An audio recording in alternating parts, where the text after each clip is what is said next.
Hello and welcome everybody out there in YouTube and D&D land. I hope you're all having a fantastic day today. Before we jump into the action, don't forget like, comment, subscribe. All those things help us out tremendously. If you're interested in supporting us just a little bit further, consider becoming a member here on our channel. Members gain access to some very cool emotes that express the primary emotions of all dungeon masters. All four of them we have.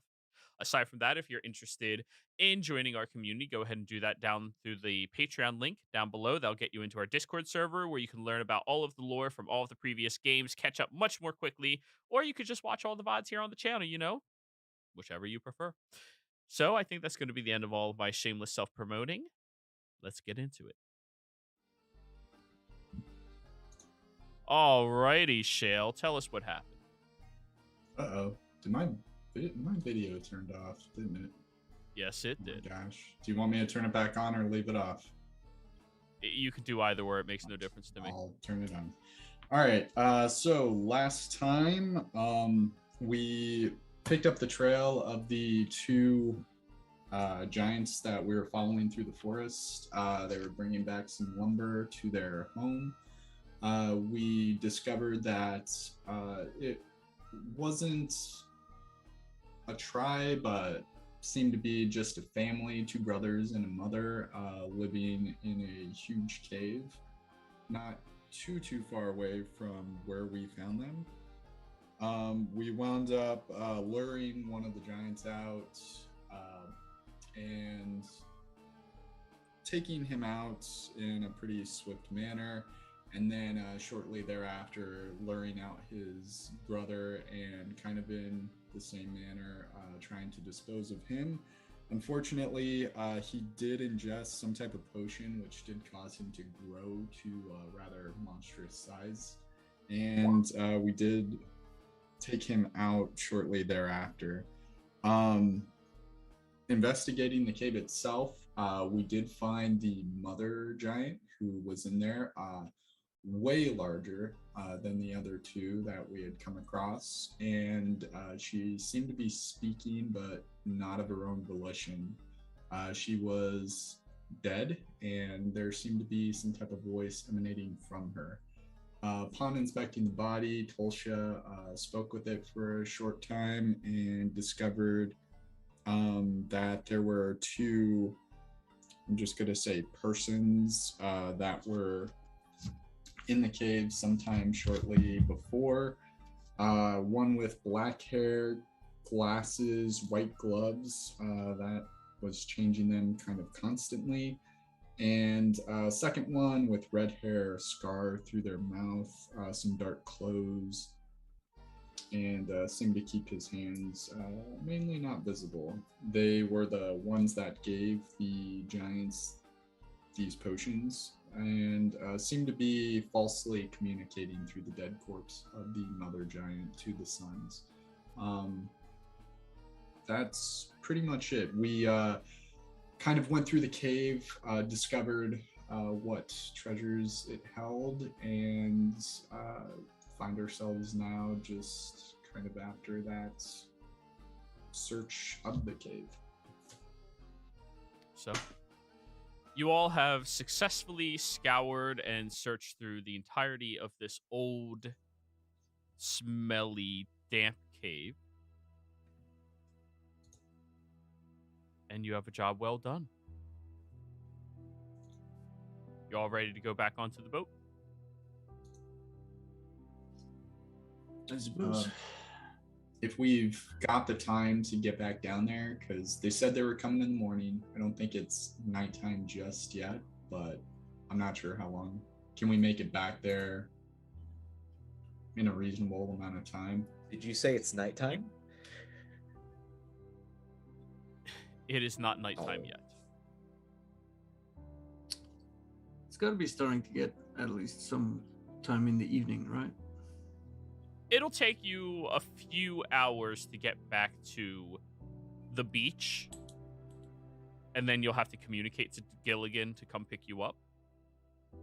So the question I'm posing to the group would be in relation to how much time we have remaining. If we can get down there before night, great. If not, do you guys want to camp here in the cave? I would rather not camp here in case those two return. We're kind of spent as it is. So maybe we could like find a place that's nearby in this area and maybe keep some kind of stakeout while we're doing a rest. The information we had gathered as a group is that they were to be returning, but it wasn't to be until sometime tomorrow. So Right. as long as we like woke up, early enough, we have to make it down there, obviously. So the idea would be, we rest, get up super early, and head down. Yeah, I'd say that's probably the way to do it then, because they would have to, like, if they're traveling from Tosoa, it would take them a couple hours too, at least, right? Yeah. Maybe. Yeah, well, yeah, maybe. They probably have some kind of magic abilities. I just want to make sure everything is reasonable in the scope of Joey can wake up early enough, make it down back to the river reasonably. If you all go to sleep now, you could wake up before the sun. And make it back down. Yeah. Good to me. Alrighty then. So, you find a place nearby, not exactly in the smelly, damp cave, or in the cave itself. Preferably not in the cave, I'd say, but if anyone wants to have the shelter of the cave, then I'd rather not be in the cave.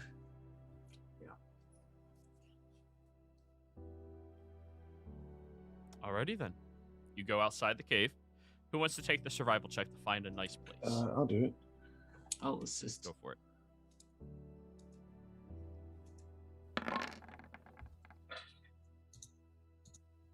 Alrighty. Well, thank you for the assistance. Dirty 20, Tulsha. You and Bernie find a place a little bit downstream, away from the cave, still within the giant's territory, but out of any plain sight and, well, presumably far away from any other predators because, well, the giants are clearly the alphas around here. You prey. Get it? You prey. Mhm. Sorry, last week I'm still in that headspace. But it's a nice place. Soft grass. A few tree lumps in the ground, but nothing that's too terribly disturbing. And you all go to sleep. Yeah. Let's see if anything happens in the middle of the night.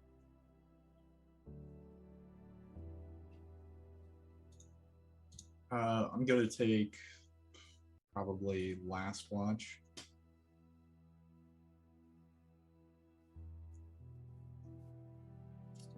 Okay. I'll take middle. I'll put Dorothy on second watch if nobody else is. I got I'll middle. take first watch then. Question. All right. Yes. Could we not just sleep in the ghost ship till morning? It hovers above Well, in the air. You're currently going to sleep before nighttime so you can wake up before dawn. Right. Also, But yes, if you wanted to, like in the middle of the night, be, hey, everybody, I'm aboard. but the ghost ship That's is reasonable. glowing, right? Yeah. So it's not very suited to like stay discreet. You would be in a giant glowing ship in the middle of the sky above the forest. Yeah. It's quiet. It's quiet. It doesn't make any sounds. Yeah. Yeah. It makes no sounds. I'd like to see the panther jump up that high. Are you issuing it a challenge? Listen, I have dire panthers. You've seen. Anyways. Nobody taking any... Oh, wait. You all said you're taking watches. Who's taking second watch? I am. Dorothy. So who's taking third then? Shale. And who's taking fourth? Me. There we go. We figured it all out. So second watch is Tolsha and Dorothy. Yes. Roll me a perception check, Tolsha. Roll Dorothy a perception check, Shale.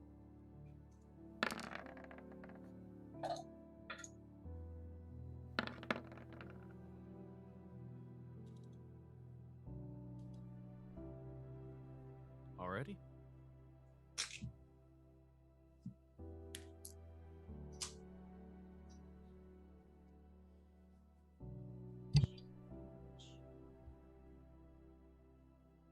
In the middle of the night, Tolsha, during your watch, you hear a slight rustling from beyond the trees, just further past your little campsite.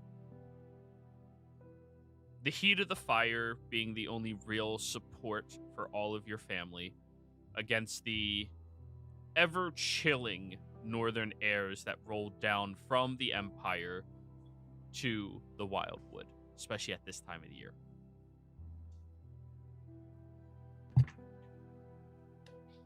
Can I try to sneak up on when I was making that noise? Sure. We'll roll stealth.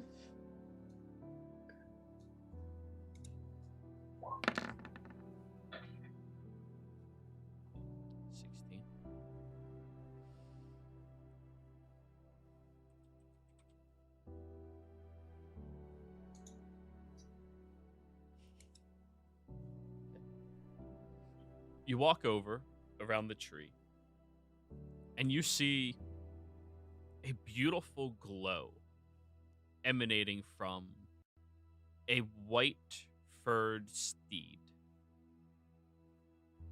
The steed's head's currently lowered down, eating a couple of mushrooms from the grass. Doesn't seem to notice you. Have I ever heard anything about a glowing steed?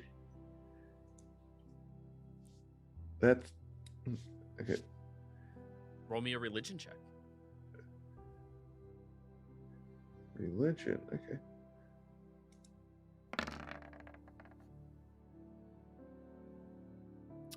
Yes, you have, but usually tales of glowing steeds are surrounded by good-spirited creatures.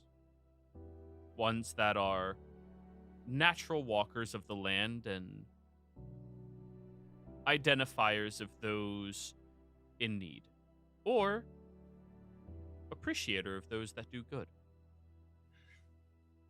But they're usually unicorns. Not a stag. No. Okay. The head lifts up, continuing to chew. And it turns the head over, and you see this dazzling diamond for an eye.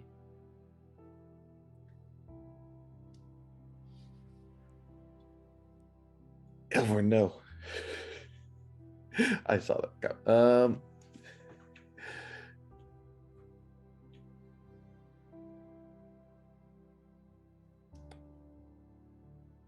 I am just going.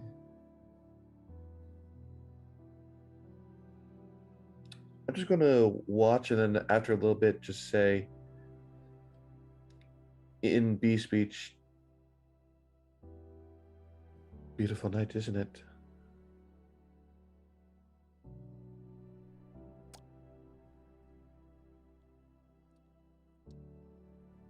It raises its eyebrow at you curiously.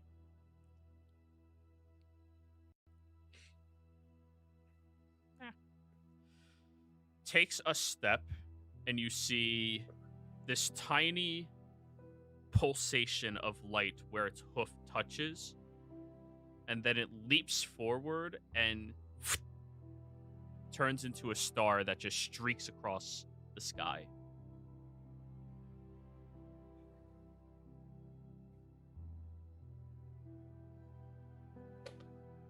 Well, I doubt I will see that again, but that was quite beautiful.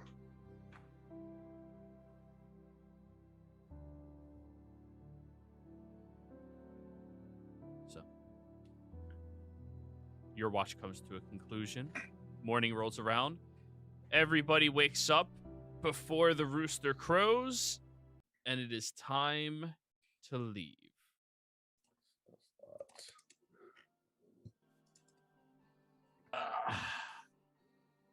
Rise and shine, ladies and gentlemen. It's a fine morning.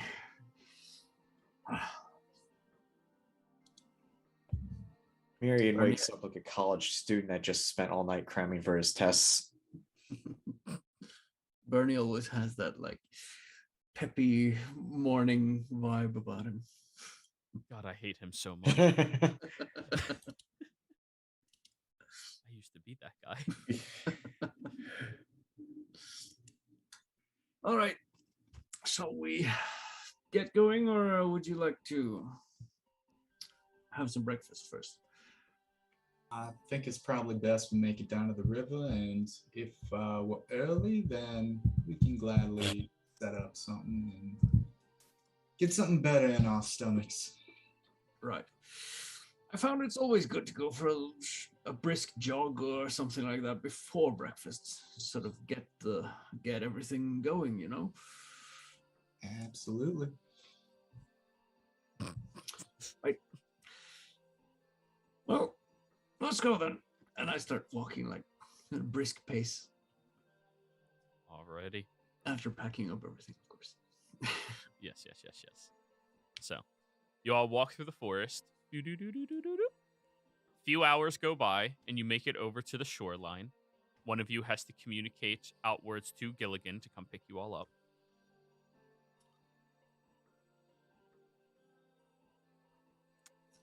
One of you. Well, if we're trying to do a bit of a like wait for a little bit by those the place where we found the cache earlier, wasn't that the plan? Oh, sure. You guys want to go over to that? Where the little hideaway was with the trap that is set up currently? No. Do they know to come there to pick us up? Well, further down the beach. They said they would pick you up around this time the next day, and you'd be waiting half a day. But one of you said you're able to communicate with him over long distances to come pick you up. Yes. I'll cast sending to Gilligan. We're further down the beach than where you dropped us off, but the problem is solved. He'll reply to you. Sounds good to me. All right, I'll pick you up as short as I can. See you soon.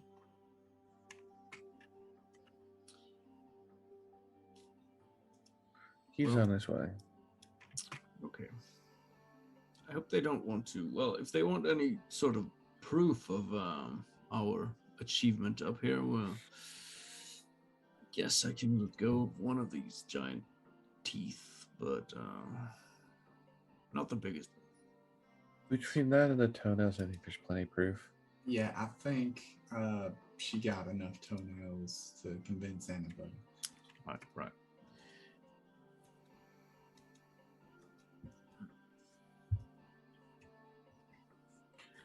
Well, I guess we'll just set up a bit of a small camp. And do we have any like sausages or anything to roast? Not to my knowledge. I mean, there's plenty of food here. If you want some ham or some I can make you a few things with the acorns that we got. I mean, there. So I'm not convinced we could cook up. Guys kind of didn't leave any good pieces. I mean, there's one way to find out. We have their legs. Well, this is, I would say it's a good occasion for like just taking a bit of enjoying the outdoors, and just relax a little bit by the shore. This is a nice area. I like it. Indeed. I'll just attempt to start setting up a meal. as I do normally, but we'll try to make it a little bit fancier since we're not hard pressed for anything for a while. And Miriam will summon an unseen servant to help you out. And to clean the dishes. Oh yeah. The servant, I know they're invisible, right? Yep. Do I run into them or do they just pass me? I believe they're technically ghosts. Yeah, okay. I don't think so. Well, they do have a physicality to them. That is how they perform the mundane tasks. So you get a lot of these instances where Shell's moving about and just like, is that the... And she's like trying to move things out of the way and keeps like stumbling around, but she allows it.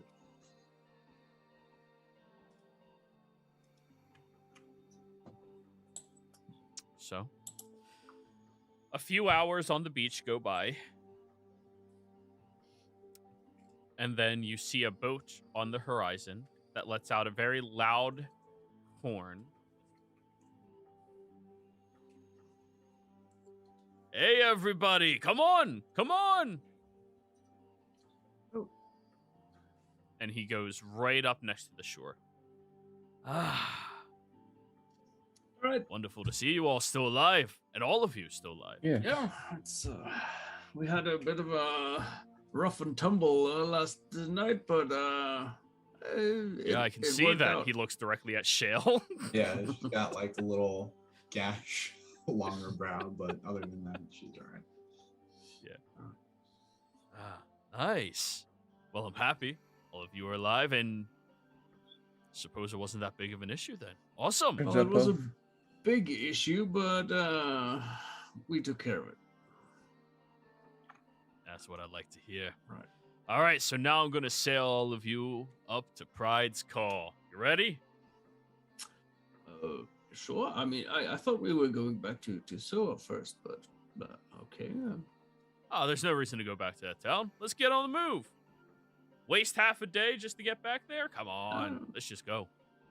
Insight check on the Yeah, smuggler. very Yeah, Go insight. for it. Go for it. 15. 20. The 20 has it. He's hiding something from you. But he doesn't seem malicious. I'm going to use my Legacy of Dees ability and use Detect Thoughts. Alrighty. His surface thoughts are, all right, let's get a move on. Don't want the agents to find out where I am. You know, all of our wagon and we did leave all that behind. I thought we were going to be able to bring it with us. Yeah, I had all that stored up on the ship. Oh, you brought it. Oh, that's... Yeah. It's all below deck. Thank you so much. You're too kind. Yeah, it's no issue at all. I even brought your 3 guys. Well, Wait, 2? 2 guys. yeah, Kent and who's the last? Oh no, your brother's not coming with you. You're one guy. Get rid of it. Sorry, it's still early for me, guys. I Well, spent the night drinking. Well, Bernie, he said, not drinking. 3 guys if we include the horses. I don't know. Yeah, I brought the horses. All right. How long is the journey over to? Well, over there. Really. To Brides, got myself a solid crew to go all the way up there. Keep in mind, I can only get you to the river bend and then drop you off. You'll have to journey the rest to get over to Bride's Call. Right. Should take us a week All right. with good timing. Right. And we don't need to worry about any sort of, Imperial agents or anything of the sort, do we?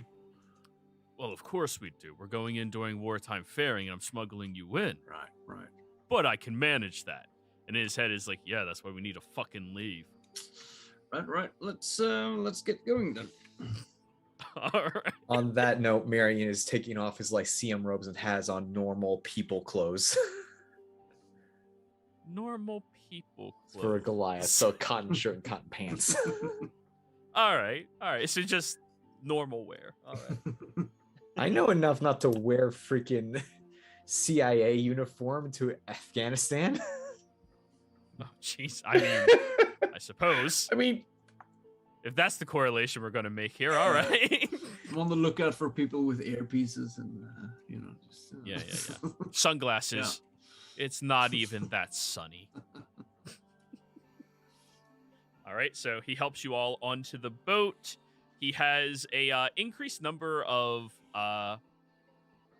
deck hands this time. Different people than who you saw the previous day.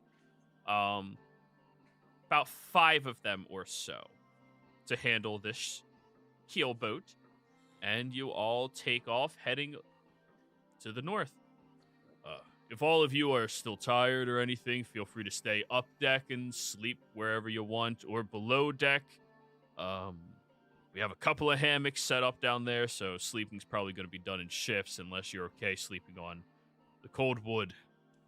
I'd recommend you have your blankets at the ready, though. It gets real chilly the further north we go. Right, noted. And well, if you need any assistance with any of the ship handling or rowing or anything like that, I'll be glad to lend a hand. Would you mind taking the night shift? Well, I'm sure I could do that a little bit. Or the evening shift for the stern. I could sleep a few hours. Yeah, sure, fine. Having 3 of us is better than having 2 of us doing 12 hours apiece, you know? Oh, of course, yes. Yeah. 8s are much more manageable. Definitely. All right, perfect. We have a plan. Woo! Let's go. He's like, oh, thank goodness they're not fighting me on this. It just starts going. But again, your insight did not discern any malicious intent to his deception. I think I got sort of, the reason. Yeah. Honey, So, a quick question. I thought, and Shell's like kind of bringing it down to a hush. I thought you weren't too keen on smugglers. Well, I'm not, but we've sort of decided that this is the way we're going to do this. So, well, I figured there's no point in really being all uptight about it. I know that this is just how it works sometimes, and even though I'm averse to the, shall we say, principle of it, it does have its merits. Well, it's good to see that you're a bit more open-minded than I thought. Sure. I mean, well, I try not to. Do I strike everyone as being not open-minded? I mean, I No. try to be. I guess that's probably not the best way of putting it. A lot of people tend to go with the flow, or they don't have a way that they present themselves, but you do, and that's a good thing.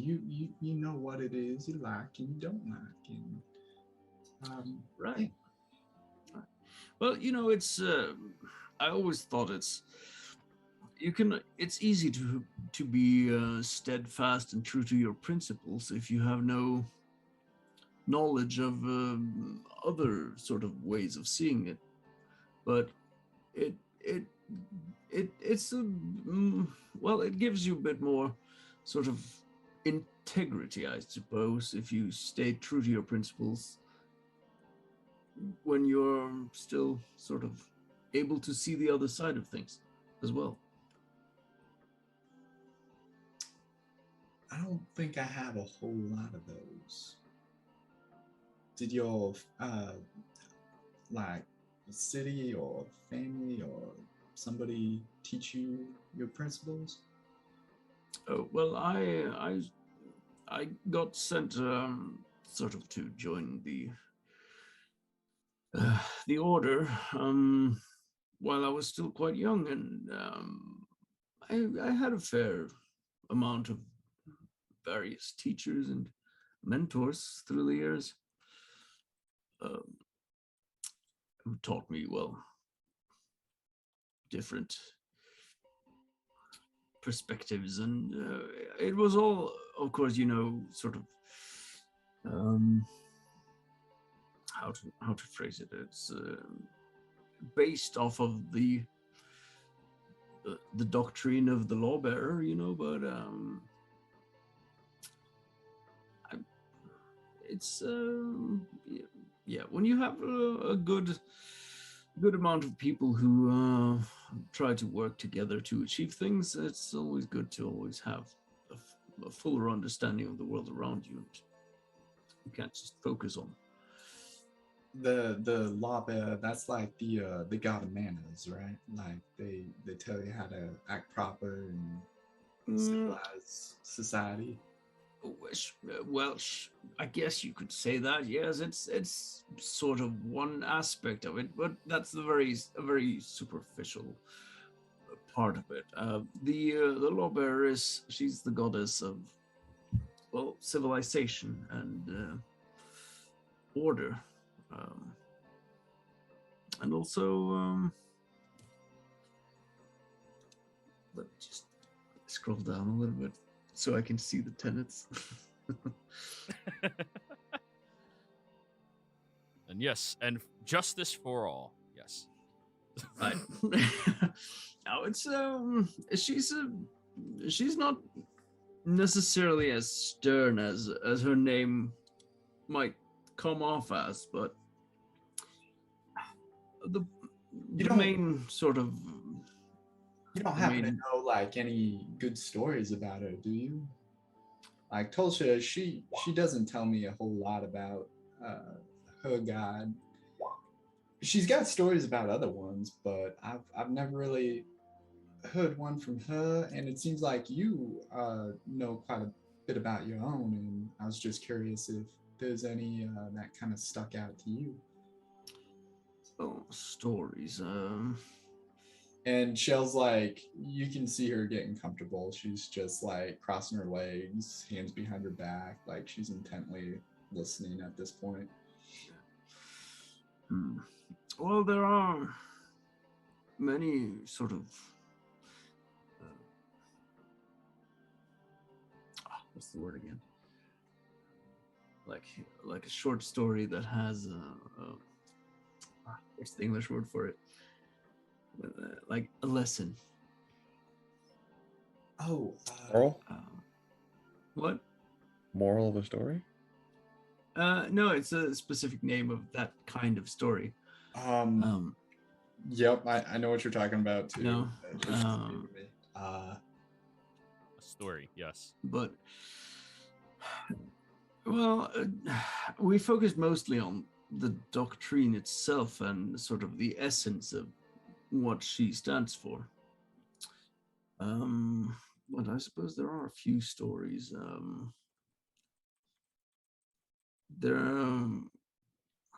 I don't remember exactly where this was supposed to have taken place, but somewhere in the world. I don't remember exactly where it was. Maybe I think it was in the southern part of Tal'Dorei, or even south of that, around those jungles. There's, from what I know about that area, which isn't really that much, it's supposed to be quite an untamed wilderness. Have you ever worshipped another god or tried to? Well, I do respect all the other gods as well, so I do worship them as well, or venerate them. But I always felt like the lawbearer is the one who sort of appealed to me personally. Marion, who do you worship? She just calls over to you.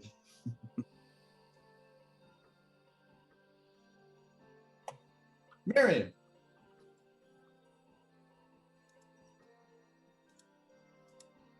I do not follow any doctrine of gods, but I was raised in the faith of the Moonweaver. Oh, see, that's a fun guy.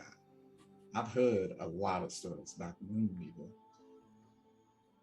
but she just seems so talking about, the god of mana is so dull, and I don't understand what the point of it all is.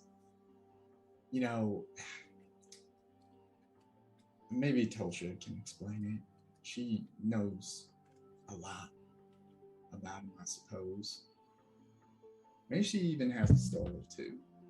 And I'll go wander off and find Tulsha. I turned to Bernie. Was she asking what the purpose of the gods were?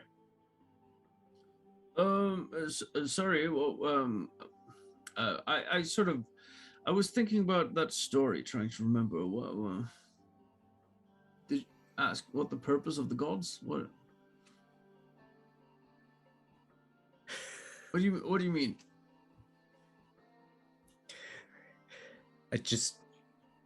What Shale was saying, I do not envy Tulsha.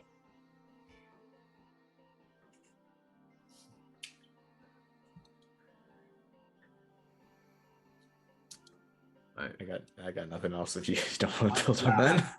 I don't follow. All right. So Shale goes up to Tulsha. Do. If I can find her. Tulsha, are you hiding on the ship? The keel boat? I mean, I'm actually looking around the ship because then Shale can find you. If you are not actively hiding, Shale can find you. And she kind of poses you the same question. She was prodding Bernie about if you know anything about the lawbearer. Any stories or? there are many stories about them, some good, some bad. A lot of the, as well as there are people who worship her that get overzealous in the idea of upholding the law to the point where they take the word of law as almost like holy doctrine, leaving no room for interpretation of what the law states.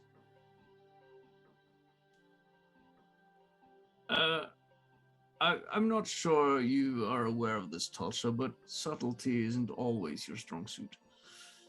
I wasn't trying to be subtle. Right. Point taken.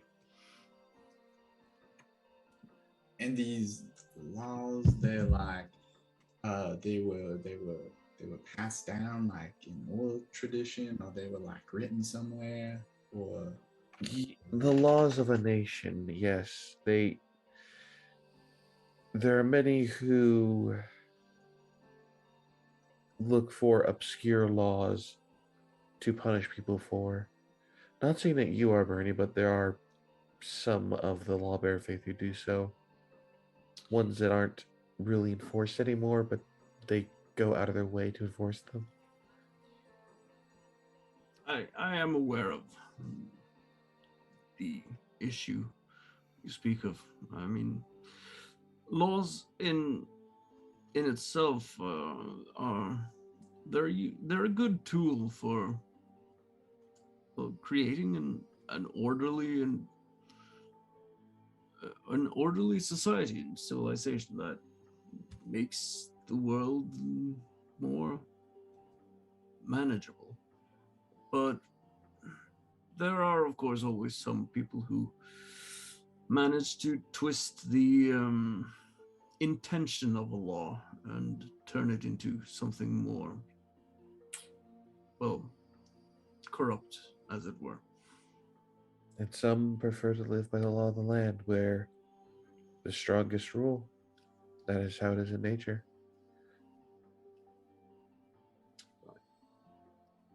So do you still not know any stories about your god Tulsha? You haven't told me any of them before. I do, however, during the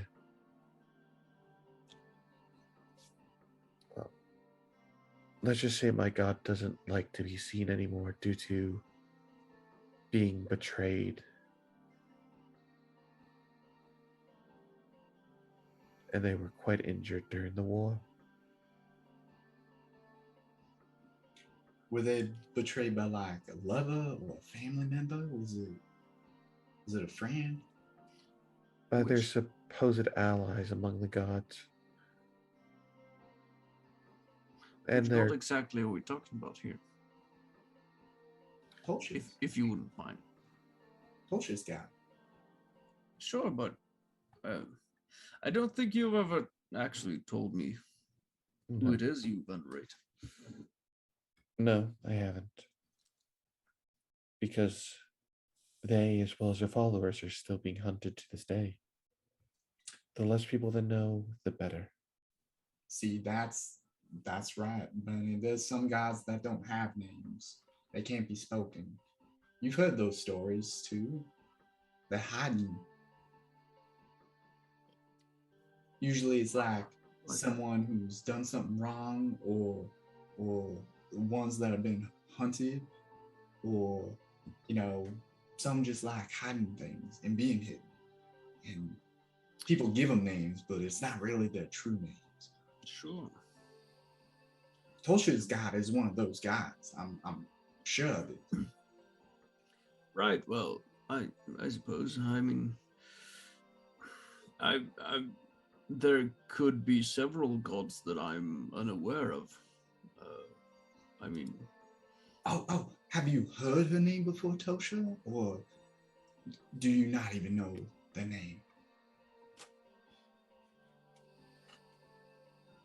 The common referral is the god within the shadows. I knew they were hiding. sounds a bit. I mean, ominous. I mean, Maybe they're friends with Moonweaver, and that's why they're staying so well hidden. Or maybe that was the betrayal. Oh my gosh. I mean, so it's like the dark side of the Moonweaver. Damn it. I can't tell if you were being serious or you were making a really bad joke. Bunny is always serious. Kurt makes the jokes. Right. Oh, of course. Those are their two distinct personality traits. Yep. I'll have you know, Shale, that I do enjoy a bit of humor from time to time. Maybe not quite as much as Kurt does. He likes to. Wood Right. Lily? They both seem to have. Well, yeah, they're cut that. from the same cloth a bit. Yeah. Honestly, if Kurt and Lily weren't two different species, races, and Lily wasn't adopted, I could swear they'd be siblings. They do share a lot of common characteristics.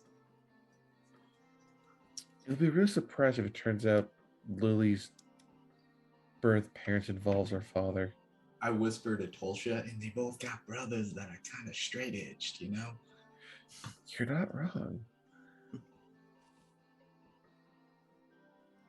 Wow.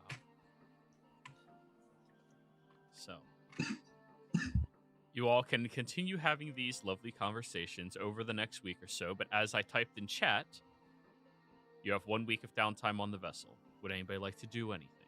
Yes. Okay, we'll start with you then. So, since we're heading to the Empire, first thing I want to do is go into the cart, and then I'm going to cast Locate Object. I want to look for those, see if the boots I spotted that one night are on this ship. Those very female elven-looking boots.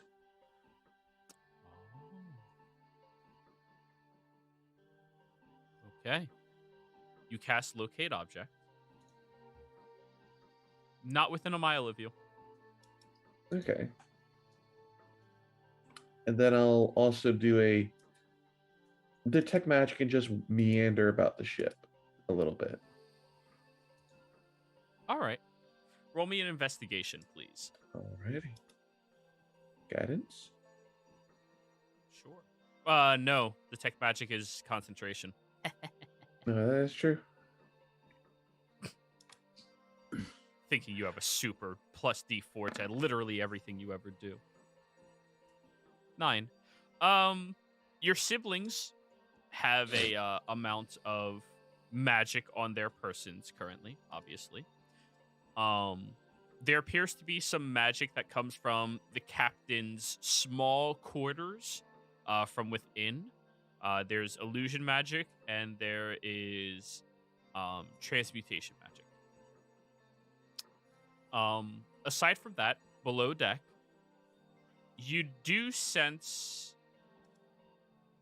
evocation magic coming from one of the pushed to the side crates that he is transporting.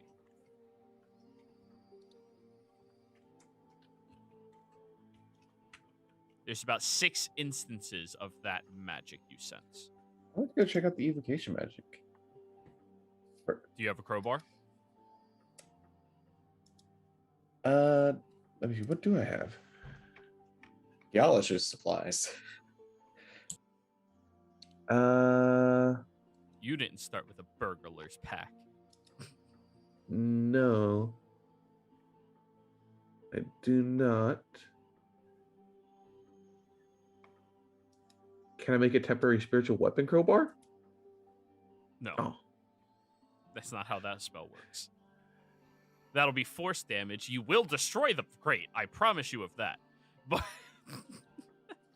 Can I go ask Lily to borrow a crowbar? I'm almost 99% sure she has a crowbar. Let me go check that. If not, she can make one. She doesn't have that ability yet. She doesn't have that high of a level of a spell yet. I mean, he's not a artificer thing for whatever that is. She can create tools of a tool proficiency. So like weavers, tinkerers, thieves. But that doesn't specify like crowbars and shit like that. Okay. Thieves gotta have a crowbar, right? If you're gonna do a B&E, why would you not have that in your thieves tool set? Thieves' tools are mostly Yeah, used to yeah, lock this picks stuff. themselves. But still, you know what I'm saying. Like, Yeah, let thief worth their salt. There's no one. Actually, she doesn't have to. She bought a crowbar with her starting supplies. Hey. So I said 99% sure, but anyways, she goes, "Yeah, sure," and hands you a crowbar. I do need a stealth check because this is not an incredibly large ship, and you have to sneak around with a crowbar going down to their personal supplies. Guidance. All right.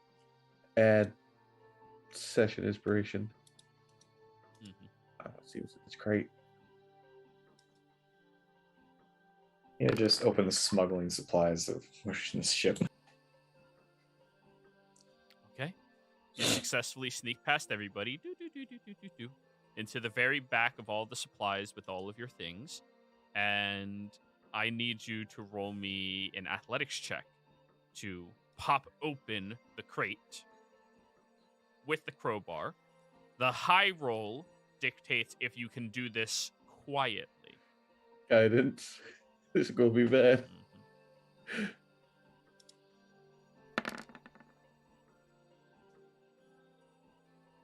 13. You successfully open one side of the crate, but you crack the crate open while doing that, and immediately Gilligan runs down here. Mending. Mending takes a minute each time dang you it. cast it. So he runs down here. What are you doing? I sensed some kind of evil magic within the crate. I want to make sure it wasn't. There's no evil magic in the crate. Mind your own business. Okay, I was just making sure it wasn't something from the Empire trying to destroy the ship. Don't worry. Nothing on my ship is. Bernie, Oh, what? can you mind your sibling to make sure they don't snoop through any of my things? Which one of them? This one. Points at Tulsa. I come over and Tulsa, she's not usually the one who needs minding, but what are you up to, Tulsa? Yeah, what are you up to? He sees you with the crowbar in your hand. I hope you enjoyed that passage coin.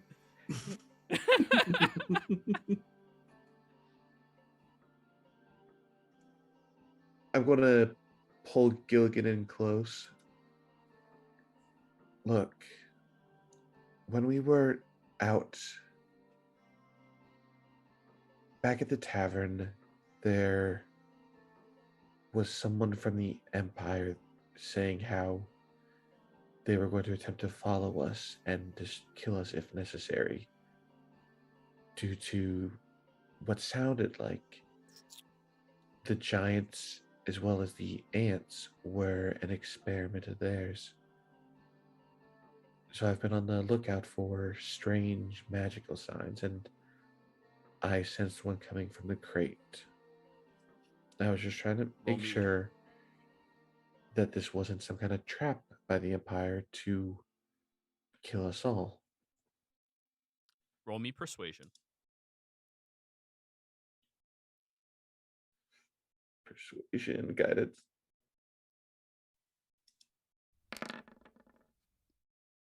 Come on, why am I rolling low?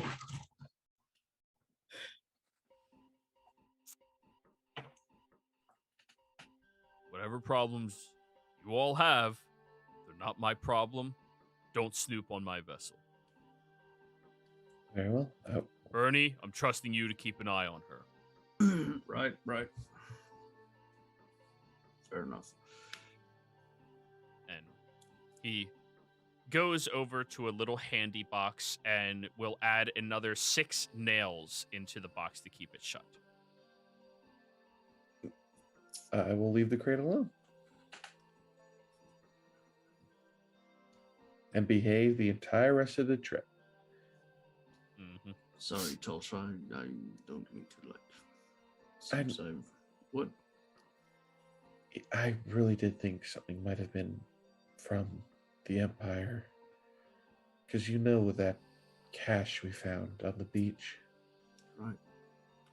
Well, I wanted to be safe. Sure. I mean, just might be wise to bring it up with the rest of us if you decide to try something like this. That is fair. I should have done that. Right. I mean, we're guests on board the ship, and he's the captain, so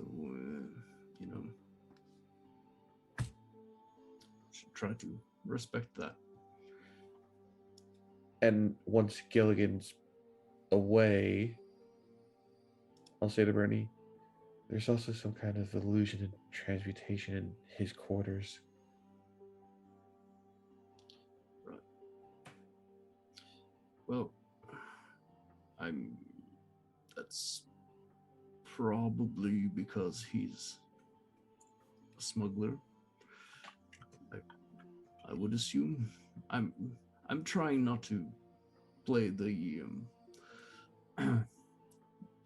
the city watch here, and I'd advise you not to do the same. That's fair. Wouldn't want to come off as being one of those law-bearing zealots.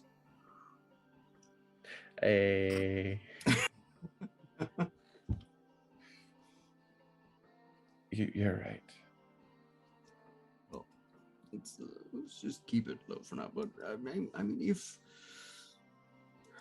he strikes me as if albeit a bit on the wrong side of the law, as I would have more than I would have preferred it.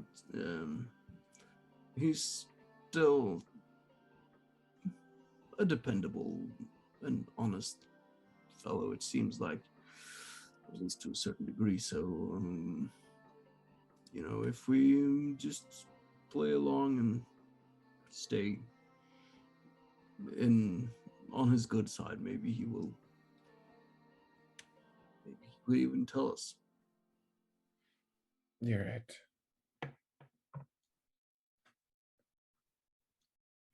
All right. Well, I'm going to go back and fish.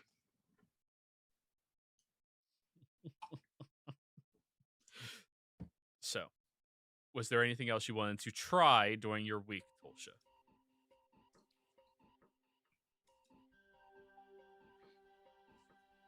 Just keep an eye out at night for anything weird. Weird. Okay. Well then, your downtime is complete. Anybody else wanting to do anything during this week? I would like to, if there is anyone on the ship, either the captain or one of the other sailors who speaks Semnian, I would like to spend some time with them trying to learn a little bit. Ah, okay.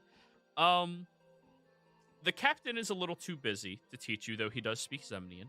But one of the crew, since you're taking 1/3 of the watches on the vessel, or 1/3 of the, heading of the vessel, really he only needs to sleep 8 hours, which leaves him 8 hours of boredom pretty much. So he'll teach you while you're working, for 20 gold.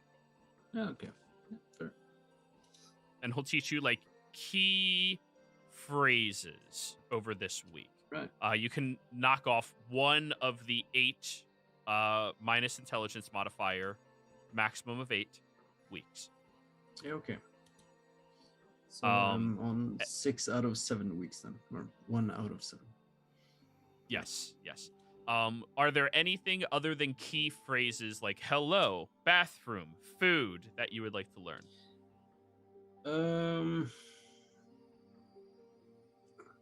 If there is any sort of like particular way of doing things, like if you're ordering a drink, are you ordering like 3 drinks or 3 drinks? Oh, okay. You're trying to actually learn the culture then. Forward, straight and narrow is usually the way they gesture with everything they do. Forward, straight and narrow. They are not touchy people. No. A handshake is supposed to symbolize a deal, and that is all. Right. Even when it comes to families and things like that, the further away you are from the capital, the more huggy-feely people get. But if you get too close to the capital, people who are much more ingrained in the Dwendalian way of life, there's regiment to them. There is no actual close gestures or close contact at all. They don't like that. Because of that, they become suspicious of anybody who gets too close to them. Okay. It is perceived as very disrespectful to not know the name of the governing figure of the towns you go to. All right. And the governing figures are referred to as starosta. Okay. Noted. And so that's the title one. Mm-hmm. Sort of like a governor or mayor. Mm-hmm. Right. Donka. Okay. Always Donka. Donka. They never say thank you. They say Donka, even if they're not actively speaking Zemnian. Okay. Donka. Donka should. No Donka. Donka. Yeah. Donka Shun is for people who are a bit more. Right. Okay. It's just All right. I, as a player, speak German, so yeah. I took 3 years of it. Yeah. I know Donka. 1, 2, 3. Yeah. That's it. But yeah, that sounds good. So I'm just spending my time trying to learn a little bit and doing some fishing now and then, and just really enjoying being on a ship. Mm-hmm. Oh, he also tells you to anticipate too much direct eye contact. To avoid it, you mean? Or No, expect it. Oh, okay. Like people will look through your soul when they look at you. Okay. Like they watch your eyes when they speak to you. Okay. To a lot of other cultures, that's kind of like, dude, like relax. But to them, it's like this is normal. Yeah. All right, so that's your week. Yeah.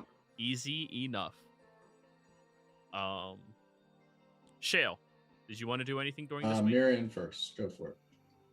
Marion. Mine's really simple. I'm just gonna start writing a lesson plan.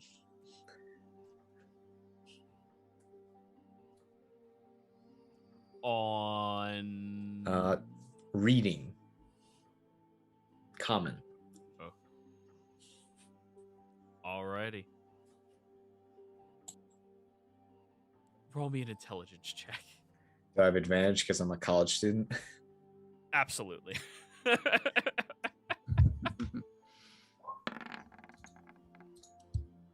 Dirty 20.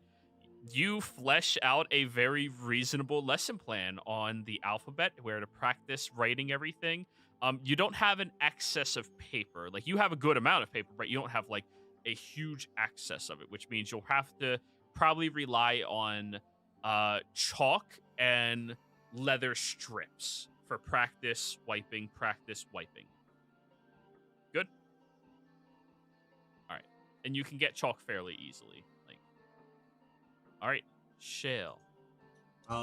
So Shale is pretty much a busybody. There's not really any downtime for her in a sense.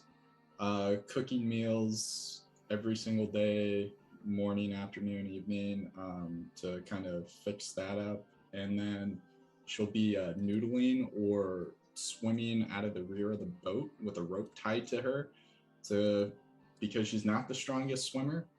So maybe with a little help from a crew member, Bernie, whoever. But eventually she's going to develop just some type of swimming rapport where she can dive in without needing assistance. So you're trying to learn over time how to functionally swim, but for now, just learning how to stay afloat and paddle.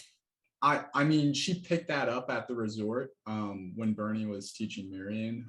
She was kind of there learning as well, and she now has a basis for it. So now she's just trying to strengthen that skill. All right. You will have to do this when Marion is nearby because the waters are getting much more frigid, much more cold, and he'll have to precipitate you dry as soon as you come out of the water just to keep you safe. Or prestidigitate to warm you up while you're in the water. But it's manageable. Marion, I'm sorry, you do have prestidigitation, right? I just assumed you're a wizard. Prestidigitation? Yeah. Okay, yeah, I assumed, but, you know, it's only like 99% of all wizards take that spell.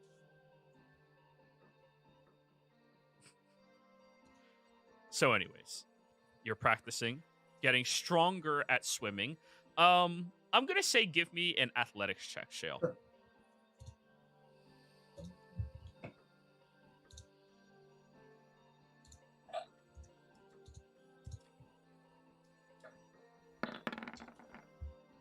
Sixteen. Mark down somewhere on your character sheet. You are 1 out of 4 towards proficiency in swimming. Well, not to spoil, but at level 6, I'll be able to swim. That's why I'm just putting in the RP time now. Understood. I get a swim yeah. speed at level 6, so. Okay, yeah, I understood. Yeah, I was just trying to give you that ability. No, I appreciate it. I'm just kind of building my own path here. I appreciate that. So. Towards the end of the week, there is a chilling rain coming across the mountains to the east of you, heading over towards the west and sweeping across you. It is cold up here. And most of you have never experienced a climate like this. The open fields, stretching expanses, moving out towards different various hills are lush, beautiful, untouched, except for the periodic pathway that would wind through different territories over there. As all of you are outside, the rain pulls with it a wind that is just cold enough to allow each of you to see your breath with every other breath that you take. It's definitely getting much chillier in this environment. But it doesn't take away from the beauty that the Zemni fields offer. I'm going to pick a token to represent the party. Perfect. Dorothy. Can I ask something real quick too? Sure. Darkgrave, do we know about the ghost ship yet? Like, have we seen it? Are we aware that you're in possession? The only person who would know that I even have the item is Tolsha. Okay, so none of us have seen it. We don't even know. Okay. Yeah. And the ship doesn't appear until you wield the anchor. So it's about midday. And he pulls up outside of a clustered forest on the west side of the bank and points over just far enough outside of your visual prowess to make out details, but what you can presume is some type of shaping of mountain or hills. All right, everybody. That direction is Pride's Call. I'm going to drop you all off here. You're going to get off, journey through this open field until you find your way over to a pathway. And if you feel safe taking the path, it'll lead you right there. If you don't, you're looking for rows of silk fields and follow those into Pride's Call itself, okay? Rows of silk fields, all right. Well, okay. Well, thanks for the passage, and Thanks for opening up business for me again. you're welcome. If we ever need to hire your ship to get back, how often do you make this journey up here? What do you say? Before the war, once a month, give or take. 2 weeks, 1 week up, 1 week down, sometimes a little longer. Take a couple weeks off. Since the war, I haven't had much of an opportunity, but I think business is going to keep me moving pretty fast. Right. So you might be back this way before too long then. Frequently, yeah.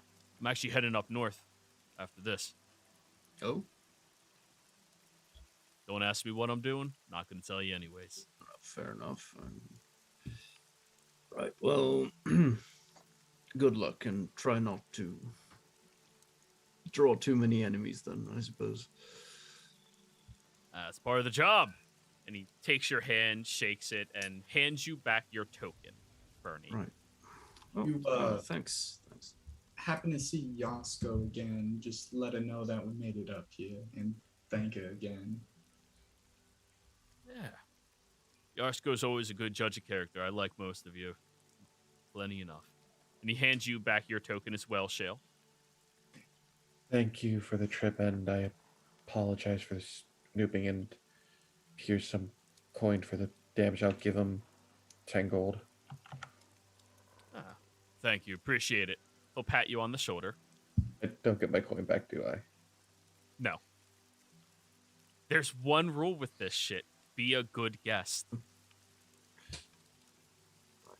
That's fair. Yeah. Well, I guess this is just it for now then. Hey, Miriam got Avita Zane. right. Miriam, did you get your coin back? Yeah. Right. He gives the coin back to literally Right, everybody right. except Yeah, Tolsha. That's what I thought. Just Yup. double check. Sorry, Tolsha. Hey, actions have consequences. Now you have to pay for passage. Yeah, that's fair. All right. I snooped.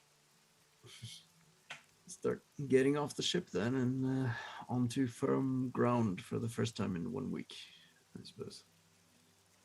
All right. Buses are gonna be thrilled. Despite the despite the light rain that's been persisting for a couple of hours, the ground underneath your feet feels like very packed dirt, solid, slightly frozen. You see little bits of frost that is just beginning to crystallize at the edges of the tall grass in this location as well. Before you is a wide open plain, but you do have a general direction in which you are heading. As you are walking, you see off in the distance that there's other clusters of trees, but the majority of this is an open field before you. You all have warmer clothing, correct? Yeah. Miriam, you're fine. I do have a warmer jacket for expeditions, yes. I Yeah, haven't the actually hills. She definitely have something furline. Sorry, Bernie. Yeah, no worries. I haven't actually written anything down, but didn't we make some preparations with that when we were back in Tusoa? You all discussed it. Right. Well, if we were knew we were going into colder climates, then I would have spent some money on. We'll call it at 5 gold. Right. Okay. It is expensive to get cold resistant armor, quote unquote. Yeah. Well, not armor, but jackets. Yeah. So you begin walking, traveling. At some point as you are moving, you all see something that, as natives to Tal'Dorei, is very strange to you. Cows. Normal-sized cows. You're all used to plains cows, which are about 3 to 4 times the size of what we perceive in real life as normal-sized cows. So box cows. They're like miniature cows. They're barely even sized like medium. That's strange. Some of the smallest cows I've ever seen. I mean, they are the smallest cows I've ever seen. You could go tip them if you want. Do they seem more domesticated or wild? Huh. They look over at you and don't react at all, which Shale, you can easily translate. They're domesticated.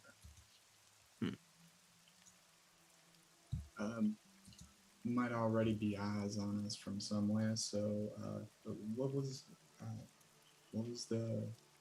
our cover again?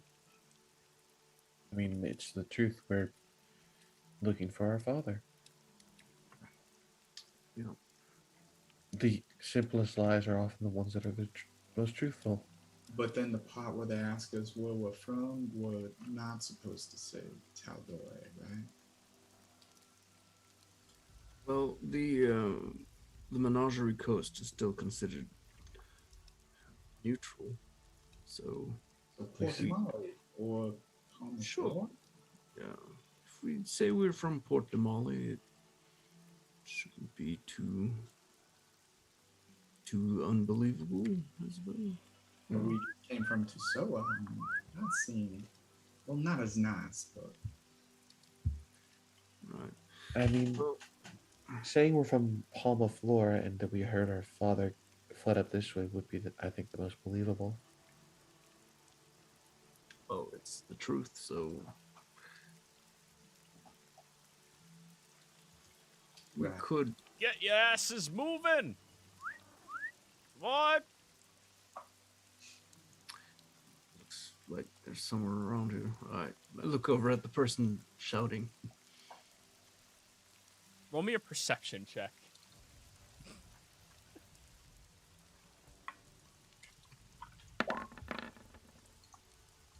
Ooh, 23.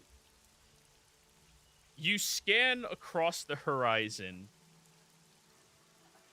and you make out what looks to be a stout halfling walking through here with a large stick, whistling and starting to herd the cows with him.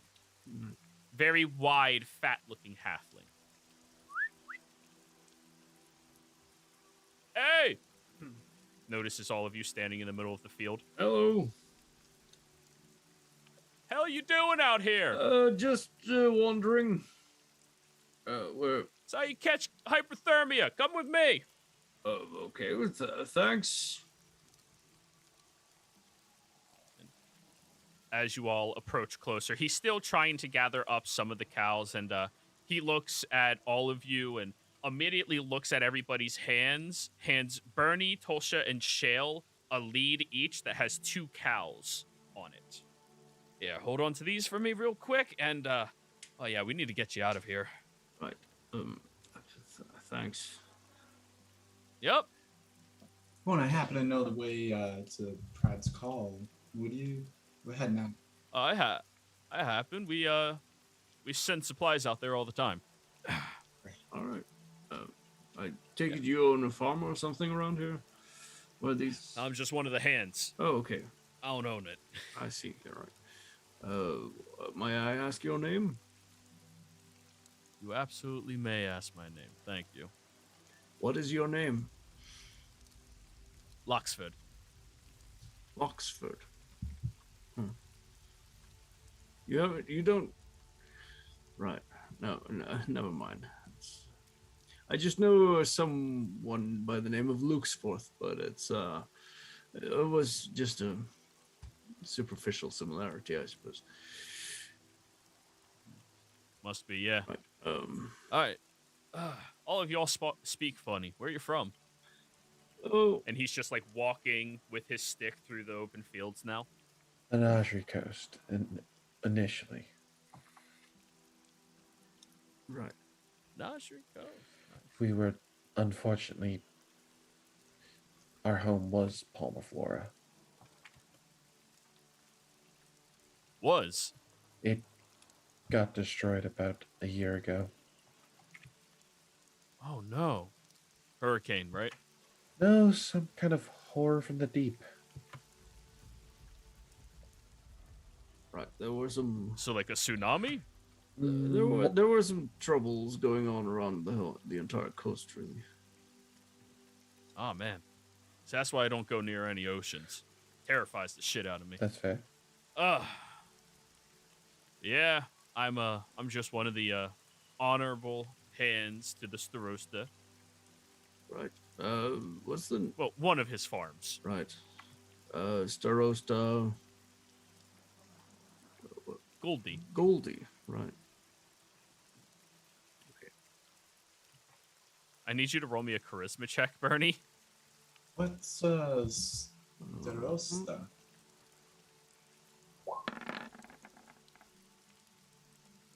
13.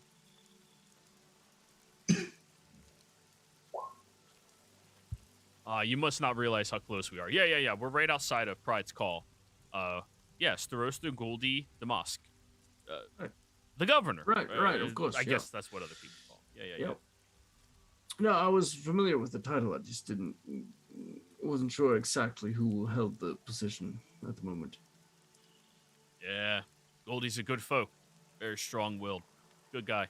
All right. Little on the sleazy side, though, but hey, who isn't nowadays, right? That's fair. Especially with nobles, you know.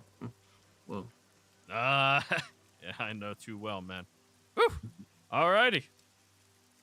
And he brings you all over to what appears to be a reasonable-sized farm that has a lot of free roam sections to it for different animals. Though there's no animals outside currently. He brings them over to makeshift huts and large barns for the animals to stay warm inside of, coming with the months that they are currently engaging into. And once he gets you all inside the barn as well, you see there's goats, there's chickens, there's cows in this area, all just large, normal farm. And you all have moved about 3 or 4 miles away from the shoreline. So, yeah, you got a good chunk out there. All right, we got a little fireplace over there. Hang up all your jackets on those and start drying yourselves off. For the ladies, we have some haystacks over there if you need a little bit of privacy for yourselves, and start drying as well. Oh, yeah, we appreciate the hospitality. It's very. Never a problem. I wanted to do like a general insight check against the guy to get a sort of sense of, is he up to? Are there any sort of sense of ulterior motive here, or?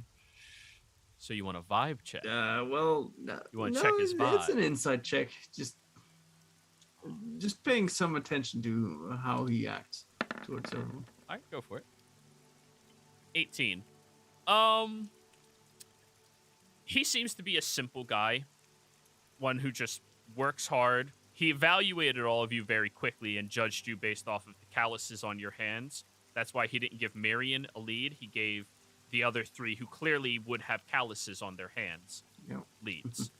People who clearly have worked hard. And he just made the assumption that those who don't work hard probably have some type of status. Seems to be his general feel. But, I mean, he seems like an upstanding citizen as far as you can tell right now. Yeah. Just helping out somebody who looks like, well, they probably need to warm up a little bit. Right. So, are there any interesting developments here around these parts recently? You're worried about the war, aren't you? And he takes a large kettle and places it over the fire in the fireplace as well, boiling up some hot water. Well, yeah, it's always good to be up to speed on what's going on, especially these days. Starost has been trying to stay out of it as much as possible. Right. With any success, or?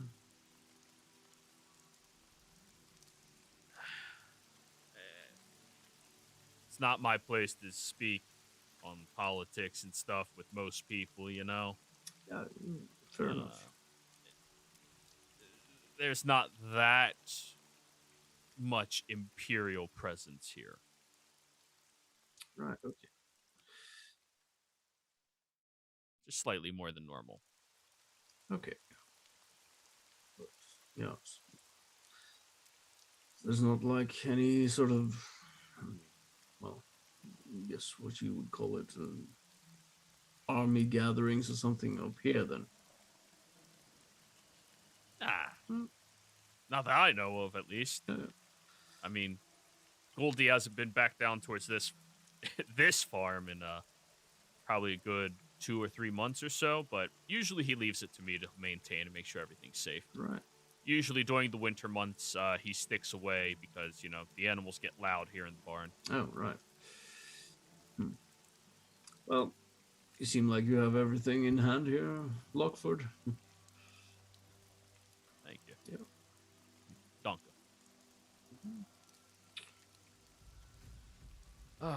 And, yeah, he'll just assist with slowly drying your jackets off of you, which already soaked through down into your clothes, just from being outside for that short period of time. Yeah. I mean, moisture is not an issue. You guys live in a period where you don't have all of the basic accommodations to stay dry. But the cold is kind of annoying. Except Marion, who's just like continually making himself dry. I am not. I'm not using magic around this guy. All right, good call. Ooh. I'm a Goliath. I can take the cold. So yeah, you said you're coming up here for who again? We're actually looking for one of A relative. Relative. Yeah. Family. Haven't That's- seen him in a very long time. Oh, damn. Well, I mean, if they happen to be a hand, I probably know who they are. I've been working many of these fields since I was a little kid. Yeah. Mm. He starts pouring small wooden cups with the hot water, and you see inside the cups there's these leaves that float up to the surface for each of you, and hands out the cups to everybody. Take one and say, Danke. Dunka. Danke. You sip. Ooh, that's refreshing. Minty. Hmm? You wouldn't have happened to have heard of someone who would have passed through these parts by the name of Minge, would you?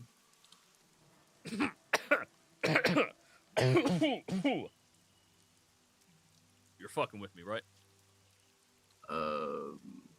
Does it look like it? I don't know you like that yet, buddy. Some people really are stoned. Yeah. Yeah, Minch. Know the guy. Fucking crazy dude. Oh. Yeah. How so?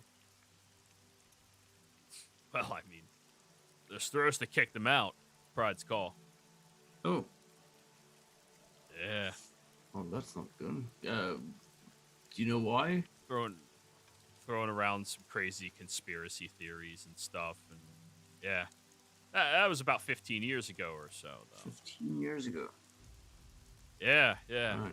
Oh, it was a huge thing. He was saying all these crazy things about, like, hey, we need to be more safe. We need to try to push ourselves away from the imperial rule, and all of that stuff. And you don't say that shit. That's how you go missing. Right. Okay.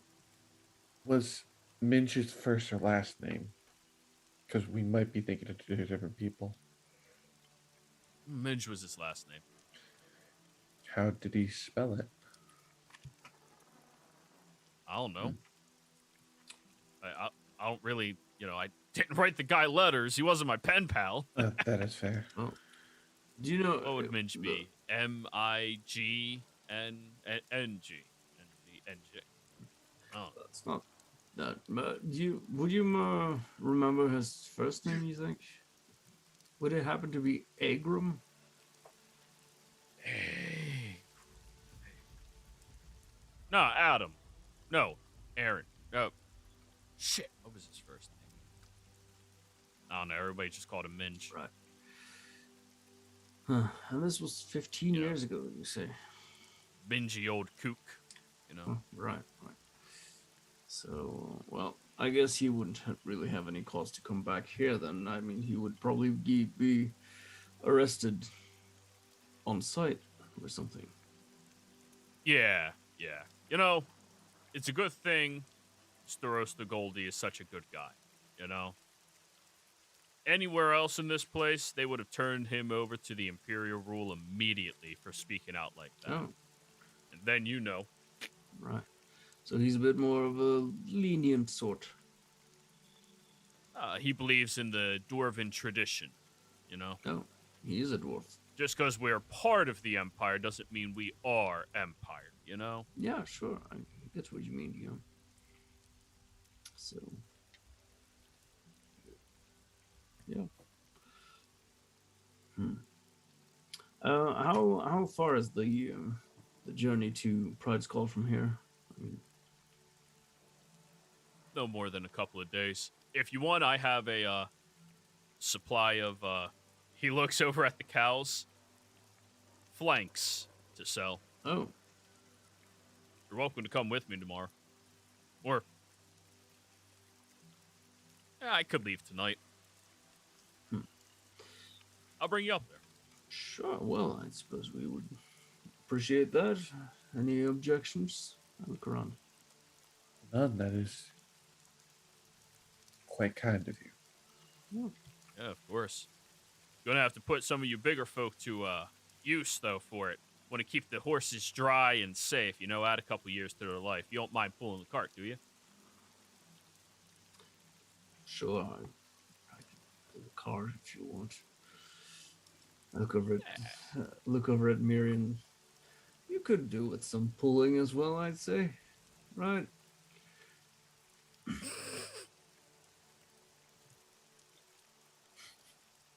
You know the old saying, save a horse, ride an outsider. Yeah. Dorothy would be more than up for the task. Yeah. By the way, what the hell is she? She is just. Do I feed her meat? Oh, Vegetables? she'll eat anything. Just be careful with your fingers. It doesn't have any teeth, but it's kind of a beak. It might. Just be careful. Oh, that is so cool. And he goes over and starts like feeding her some of the mint leaves, and Dorothy seems to trust the guy immediately. Well, yeah, she has food. That's the truth.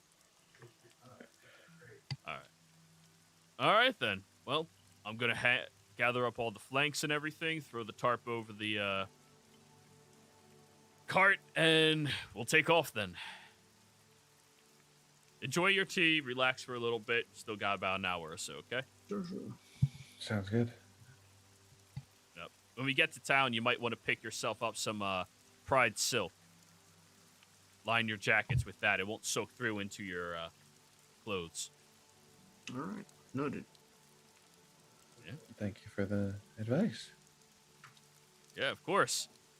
Marion, your robes are Pride silk. You wouldn't get soaked through if you could wear them. As soon as he walks away, just to the rest of the group, do you think we can maybe find a place where men stayed at, or you think there'll just be people? I was hoping we could do that because that's the likely place of anything, really. Wasn't sure if it'd be better finding where he was originally or maybe where he got to, but it doesn't seem like there's an exact place we can go searching, at least not now. No, I'd say we should maybe try and get some kind of audience with this Starosta. If you know him, yeah. Yeah, well, I mean, if he's if Lockford here is to be trusted, I'd say it seems like he is. Then this Starosta Dulski, was it? No, Goldie. Yeah. I posted in Yeah, chat yeah. in case you want. Do you want me to add that to the noted and named NPC list? Sure, yeah, that could be nice. Goldie, yeah. I mean, it's not like he was too keen on father, but just gotta be careful, I think. Yeah. Might be a touchy subject. Yeah, probably. But I'd say from what we've learned of Agram so far, is that he can be a very charming and persuasive fellow, so who knows, maybe he's actually some kind of friend or acquaintance with this Starosta Gouldy Damask then. I think we should play our hand close to our chest in this regard. Yes, very much. We don't want to come off as any sort of like rebel sympathizers. No, which we aren't. So No. we're just here looking for our father. Yeah, I mean, on the note of cover story, we could try and pose as some kind of bounty hunters, I suppose. It would provide us with at least a reasonable excuse for being up here, and also maybe get some help in regards to finding It our does father. sound like father was a good for nothing, so it makes sense people going after him. Sure. However, it could, of course, backfire, though. If he learns that there are bounty hunters out for him, it might make it harder to find them. And that would be sort of contrary to what we're trying to do. If we get close, I agree. I don't think we're that close, though. 15 years ago, Bunny, Well, sure, but he came this way recently, right? I don't know.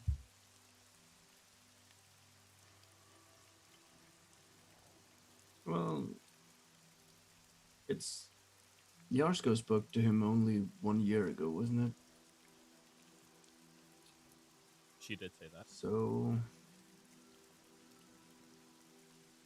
it seems he's, for some whatever reason, made his way back towards these parts. Maybe he's trying to do whatever. Well, if he was trying to stir up some kind of secession or anything, then maybe he's come back to try it again. If Now he's that- here, I don't think he's going by the name Ninja. I don't think so either. No, probably not. She did say he likes to use aliases. Right.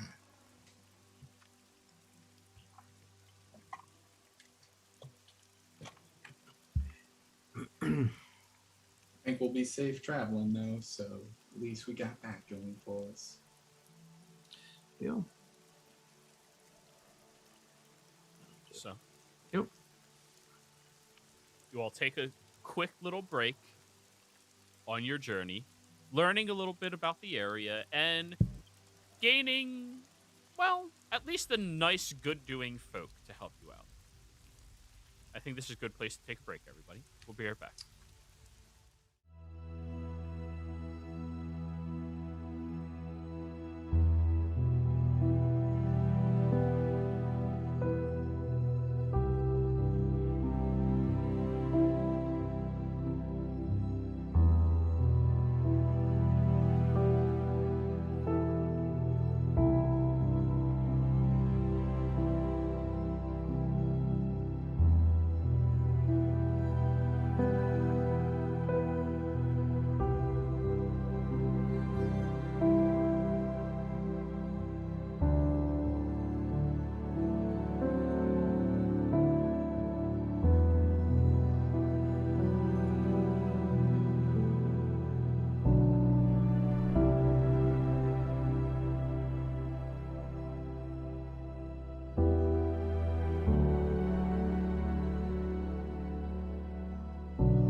Hello and welcome, everybody out there in YouTube and D&D land. I hope you're all having a fantastic day today.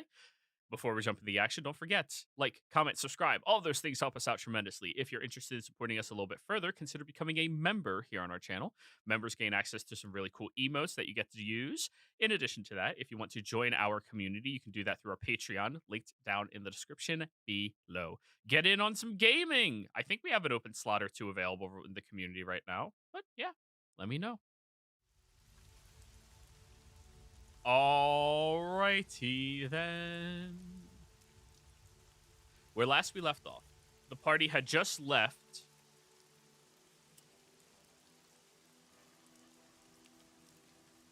the Cave of the Giants. Holy shit, that's where you started. Okay. In order to sleep outside, to wake up early morning, to call your ride, and head all the way up the river to get into the Empire. As you all were doing this, and resting and sleeping, Tosha, during her watch, noticed the presence of a unique mythological creature nearby, which is supposed to be a very good or, well, warning omen. Though it did not engage in any form of conversation with you, everything else went on without a hitch.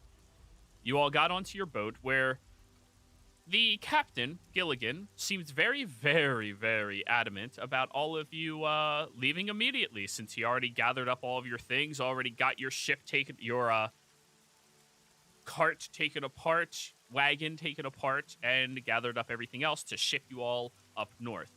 Bernie used his legacy ability in order to read his surface thoughts where, well, there was some information revealed around things that he's trying to get away from in a hurry that all of you had to be, well, nobody else was even made aware of it. I forgot. Bernie didn't tell any of you.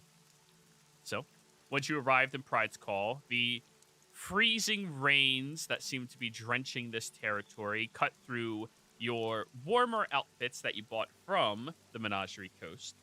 And after just a few hours of freezing walking, you all encountered a stout halfling who was trying to herd some of the large cows free roaming out here back to a barn.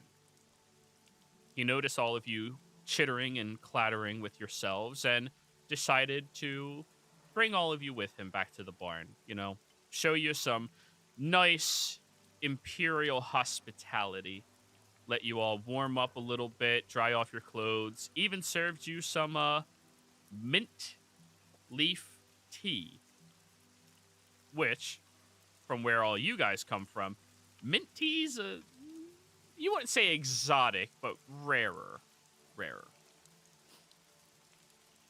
After all of that, he said, hey, if you all are welcome or happy to travel with me up to Pride's Call, I can head there tonight with a, well, drop off of some meats that I have to get rid of, and all of you can assist him.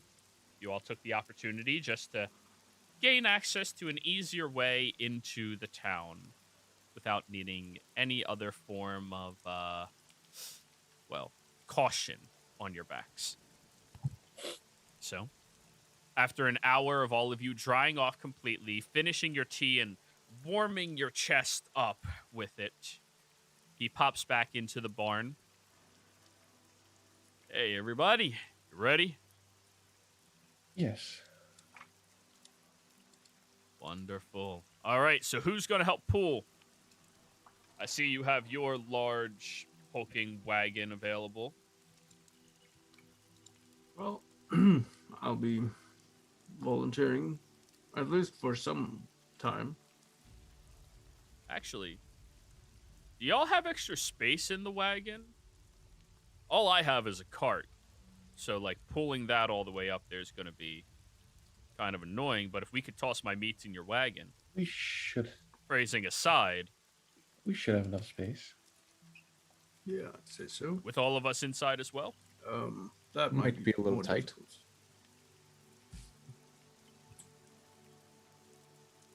You're willing to try?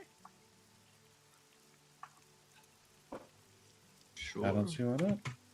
But these meats, are they currently alive? No, Okay, right. no. Yeah, no. I butchered one of the cows last night. We're going to be selling it here. Just had it all wrapped up, and he shows you the cart where the back of the cart is filled with different chunks and slabs and portions of a cow that are all wrapped already. All right.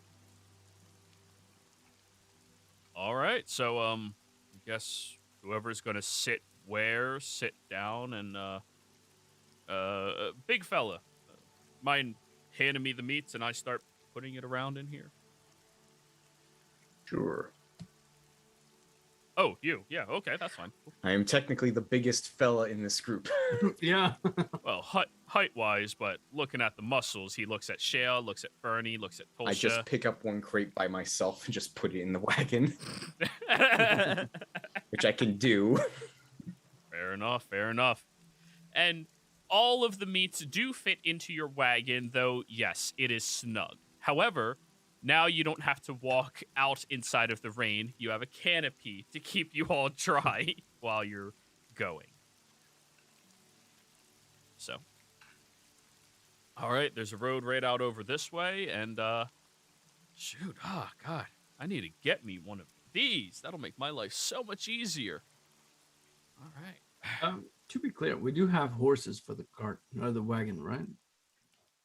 Yeah. You came over with the Right. horses, everything. So yeah. I guess I'd be sitting up front and doing the riding or steering them. Alrighty. And because of your proficiency, no worry. Yep. You can journey up the road. As you are all heading up there, you pass by a couple of random travelers or farmers or citizens. It's hard to discern. Their clothing is different than all of yours. It looks much more simple. Just threads thrown together to create outfits. A lot of green in their outfits as well. A lot of it. You start picking up that the majority of the people you are running into right now are dwarves on this road. Lots of them. And a few of them seem to be watching you curiously. And as you're getting looked at, Loxford pops his head up. Hey, how you doing, Karen? Doing fine. Don't worry, she's a bitch. Oh, I'm sure she was going to hassle you for not being from around here. right. Well, her name is Karen, so we have those back home as well. Yeah, it seems like a generational thing, right? I don't know. It's weird. Strange. Anyways, you keep traveling, and you get to the hilly, rolling aspect of your journey where you do have to be a little bit more cautious while handling the horses. If they go a little too fast over any of these hills, they will pull the cart much faster, or the wagon much faster, and that can lead to some injuries to them. But you can manage this area just fine. So, Luxford, are there any bandits or brigands or such things around these parts? Every part of the world, my friend. Right. But, I mean, I'd assume they'd be a bit more careful nowadays with, you know, the war and all that stuff. Yeah. Well, funny thing is, I hear some rumors from time to time, and Eurosa, apparently they had all of the brigands and criminals from the larger cities pushed out towards them with the raging war. You know, the military presence there now is pushing all of them aside, but luckily, Starosta Goldie has been able to keep us safe. Excellent news. Yeah. Is there any particular reason why there are so many dwarves around here? I don't know the history of the area. To be fair, many textbooks don't teach our history anymore. Oh, But we keep it alive through tradition in this area. I know I may not look at it, but I'm 1/4 Dwarven. oh. Oh, really? Yeah. Would explain the stoutness, then I suppose. I mean, you're a stout fellow. That's what I'm saying. As a sturdy, I mean. It's all right. I'm not conscientious about my body type or anything. Okay, well that's good. I'm not either. I think. Yeah. But anyways, before the Empire was developed, a couple hundred years ago or so, we were just a strong, independent community of dwarves out here. Doing our own thing, growing our silk, selling it to the highest bidder. And there was a little bit of a union created between Pride's Call and the Empire. They asked us to supply them specifically with the silk as they were trying to take over the entire territory. And deals were struck, hands were shaken, and they won, becoming the Dwendalian Empire. No small part thanks to us. But, of course, they don't talk about that in school anymore, do they? Nope. I see. So, might be a fair bit of resentment here, then, I suppose.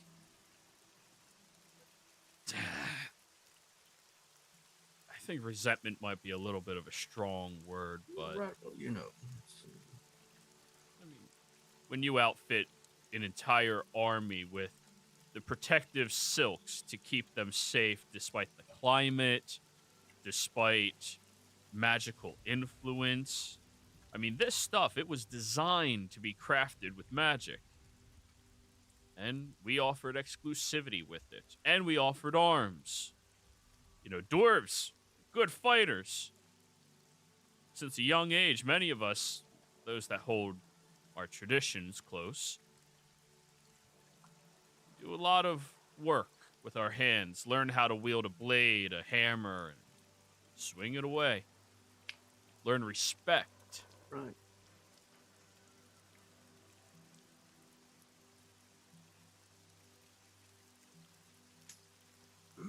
Well, I'd say it seems like people around here are certainly worthy of respect from what I've heard, so.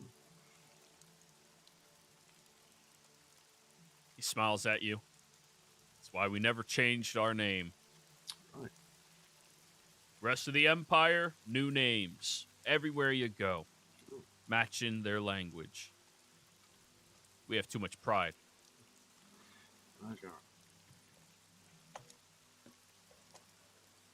Well, thank you for the short history lessons. It was very, very informative. Yeah, of course. How about all of you? What's something about where you're from? You said Menagerie Coast, but that's a large place. So I hear. Yeah. Well, it's, I think most of us come from the area around Port de Mali. That's, have you heard of that area, the place? Sure. Yeah. Sure. Yeah. Oh, it's a fairly large port city, as well, most cities along the Menagerie Coast are port cities, so I don't really know that much actually history about it. Public education, am I right? Oh. But well, it's an interesting area.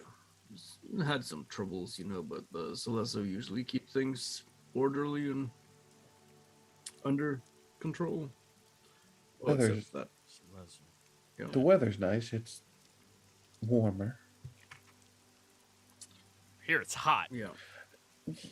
To some, it is hot. To others, it is nice weather. It it kind of drier. depends on. In some areas, yes, but if you're along the coastline itself, it's a bit more humid. Yeah, It- it's the humidity that gets to you, you know. It's sort of like how some people are used to the more hot climates, they think that's comfortable, and other people are more used to colder climates and they think that's comfortable. Oh, so y'all are uncomfortable then. No, this weather I'm fine with. Deception check on that one, Tolsh. I'd like to point out we just described Florida. Yeah. Don't forget the gators. Nope, Yeah. I'm comfortable. says the snake person. Yes.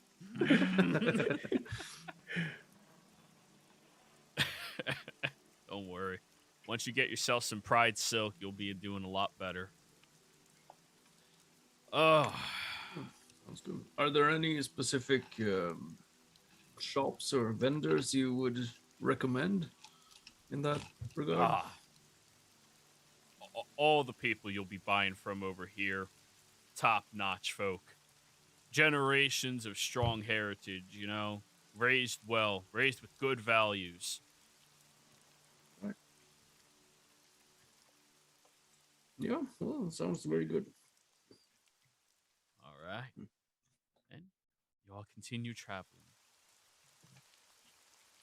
As excuse me. The very late portion of the day comes to a halt. All of you are starting to get a little tired, but he'll take over the reins for you if you want. And you start to see before you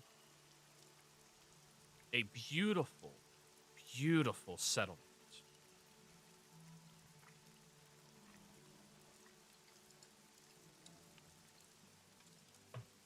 The rolling hills are covered in these very thick rows upon rows of farm and harvestable landscape. You see built into the hills themselves are these very nice stone structured houses with original red thatching all over them. If it wasn't for all of this insistent rain that keeps pouring down on top of you, this would be a beautiful home.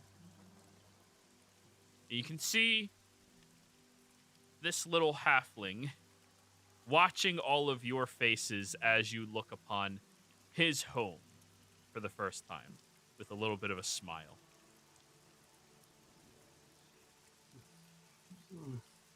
Quite the sight to behold. Yeah. It's part of the good thing about being a traveler, you know? You get to see some of these wonders of the world. Yeah, maybe. I don't know. I'm happy here. Yeah. Don't need much reason to see anything else. Can't imagine it gets much better than this.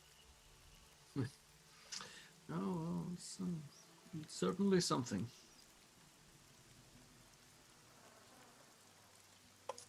As you are traveling, you notice guards walking the streets. But to Bernie, they're not walking, they're marching through the streets. Their arms are notable. Blades, axes, hammers.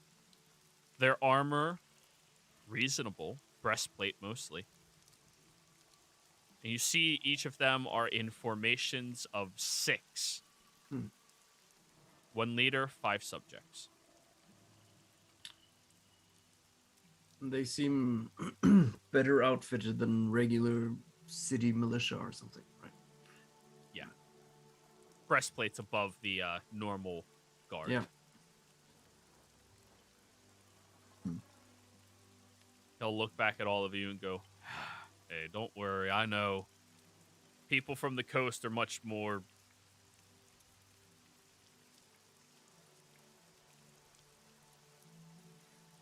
different. Is that the right word? Or, I mean, I'll take over the reins to make sure nobody bothers you all. all right. Appreciate it. Yeah. Do you, have they? I don't know if there's been any other travelers from the Menagerie Coast recently. Do you know? Or, well, I'm just curious how outsiders are usually met here from the authorities. There hasn't been outsiders coming in since, well, a while ago. Right. As soon as the war was rumored to be happening, we noticed we weren't able to do trades down south anymore. See. I haven't seen much in the way of travelers or outsiders either, but don't worry. Like we said, us pride folk, we try to stay out of the line of fire with all of this. And you all seem to be fine people, not bothering nobody. Nope. It's not like you're some, like, Tal'Dorian spies trying to take over the Empire, right? No. Quite far from it, actually. Yeah, I figured. Miriam actually does laugh, honestly. The idea of Lily being a spy and be able to keep any kind of secret. You continue traveling towards the center of this community where you notice there's a larger presence of militant individuals as well. The interesting thing is the vast majority of the armed Imperial guards all appear to be human, while the average citizen in this town is Dwarven. Though there is some overlap between the two groups. It's not like there's nothing but dwarves here, but a good 80% of the community is Dwarven.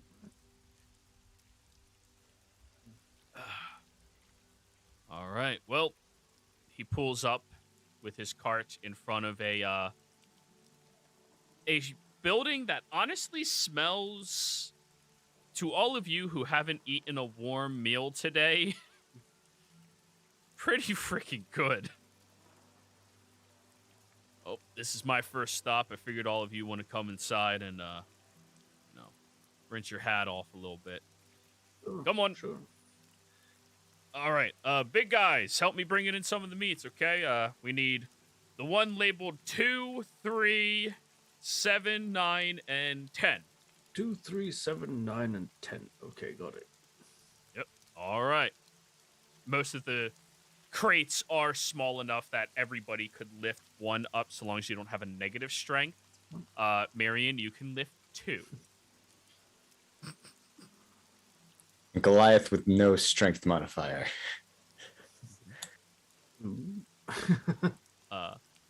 You look at the front of this beautiful little hillside estate that has a large archway for a door.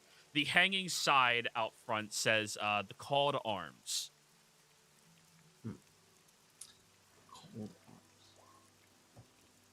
And you hear music playing from inside as well. Ah, fucker. As soon as the door opens wide, you hear this very lively, wholesome beat emanating outwards from a live band of people over on a stage, and this entire establishment built into the hill itself has a group of large, wide dwarves, halflings, humans, all dancing in the middle of the room with tables kind of pushed over into the corners where there's a handful of people enjoying a soft, lazy drink, lazy evening, or trying to flirt with people who just want to drink something and be left alone.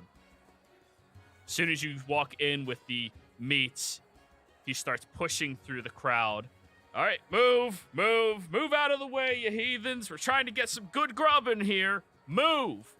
And people instinctually just like get out of his way. Some of them pat him on his head as he's walking by.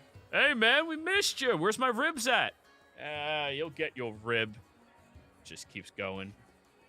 He brings everything to the back table where he starts stacking everything up, and you see a barkeep walks over to you all, a dwarven woman with a nicely golden brown beard that goes down and is twisted and, well, shaped very beautifully for her, and she's wearing this long apron in front of her as well and smiles at your new companion.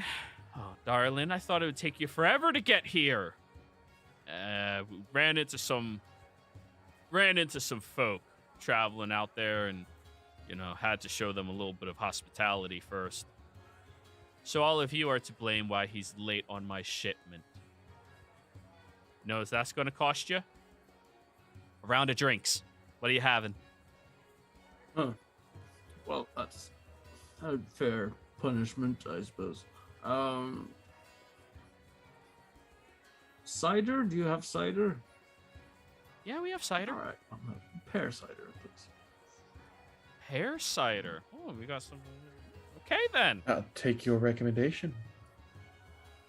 I'll give you a house ale. And everybody else gets a drink as well.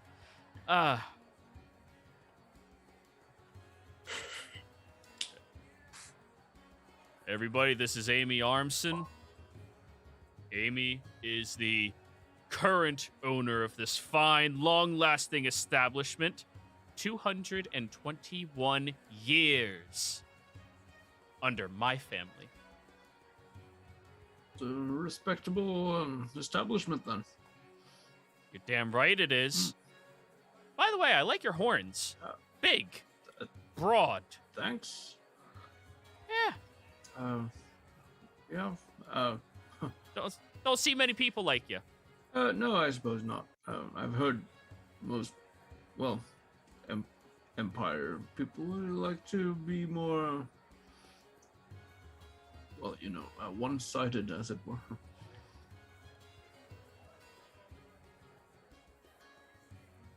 I need a charisma check from you. Come on, Paladin. Was Amy a halfling or dwarf? Dwarf. Very wide dwarven woman. 8. That did not beat her. She. Oh. All right. Out of towners. I get it. Pride's call ain't like that.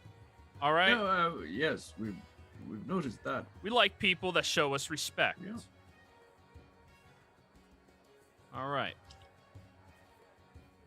That'll be 1 gold for your round coming right up. All right, I'll take care of it. Lockie, I suppose the inventory's all there? Yup. Same thing you order every single week. Love you, Lockie. Yeah. He turns over to all of you and puts his hand on his hips. I think she's into me. Insight check on her. Is she into him? Sure.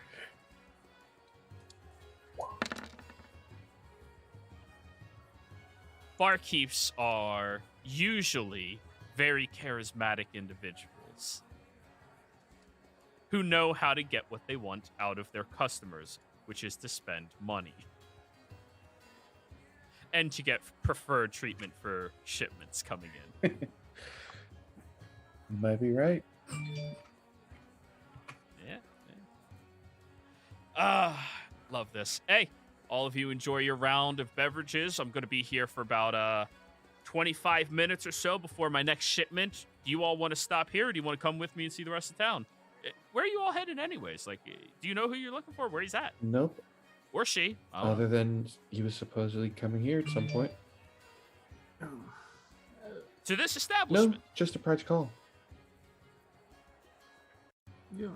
Do you have a name? Is this the dwarven woman talking, or? Oh, no. This is Lockford. Right. Yeah. Well, I think we already gave you the name, right? Oh, I didn't piece that together. Oh well, yeah. It's Well, suggest if you want to know anything, you ask Amy. She hears things from around town all the time. The woman's like a gossip filter, you know? right. Well, it'd be good to get a sort of a guided tour, I suppose, if you're willing to do that. But... Yeah, of course. No worries at all. I like having a couple of extra hands doing the heavy lifting for me. All right, let me bring this stuff into the back and get it counted by the cook. Enjoy yourselves. Sure. So, you all can tell that Pride's Call has a very rich culture. The instrumentals, the instruments themselves are all unique, unlike anything you've heard from previous places you've been to. In addition to that, the way they dance is unique.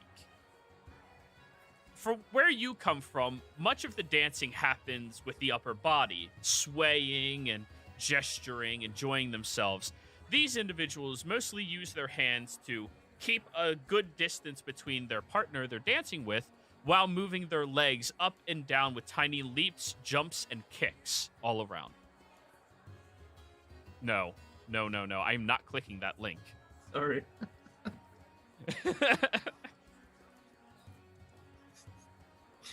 think we made this And? joke already. Yeah, I think I wasn't sure if. Yeah. Yeah. Yeah. No one picked up on it.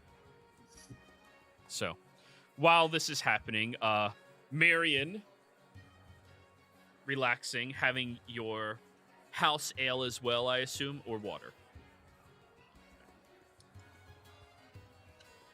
Marion, Yes. house ale or water. I'll go with the water. Okay. Someone has to keep these Um, people under. The rest of your siblings. Yeah, the rest of your siblings. Actually, you would notice as well. You all notice a handful of the halfling and dwarven women kind of looking at Marion and giggling at themselves from across the bar. Looks like some people have taken an interest into you. Cocks an eyebrow and looks around. Yeah, there's about 3.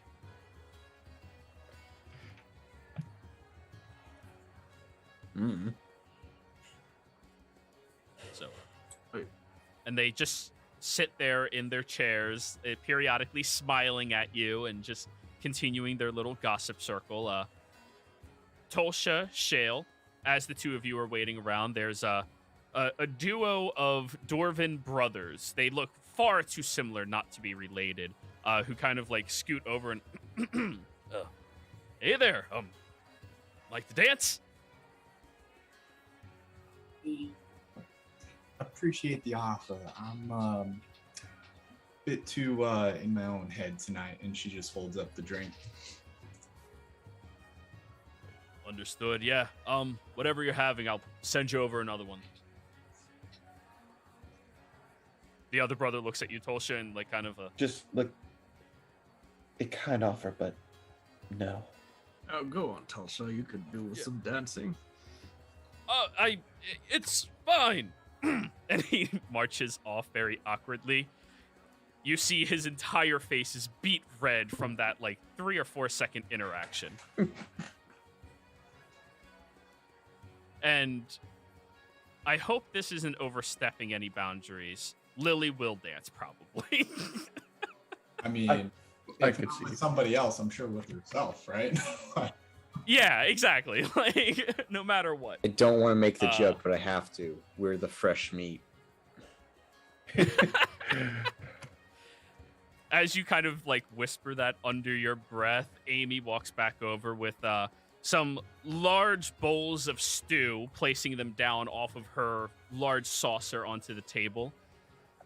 You are, but also we don't get a whole bunch of new people in town, so it's just good to be friendly to folk, you know? Yep. I mean, So, you've never struck me as the dancing type of Miriam. I'm a bit surprised you've never cut a rug.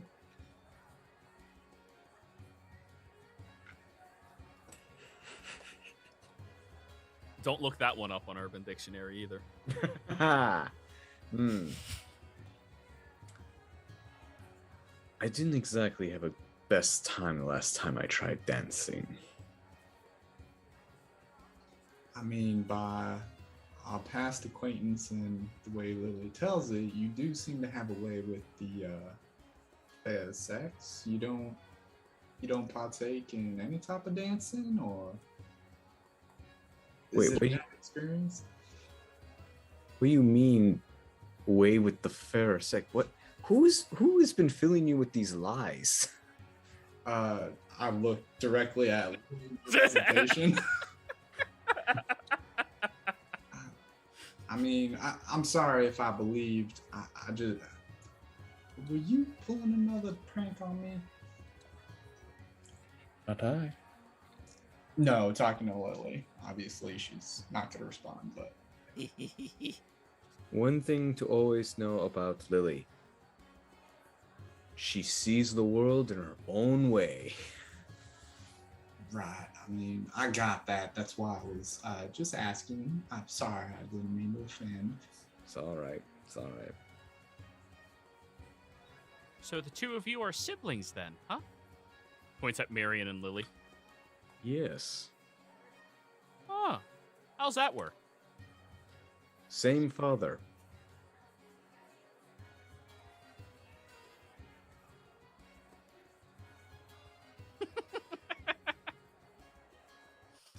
You're a funny fella.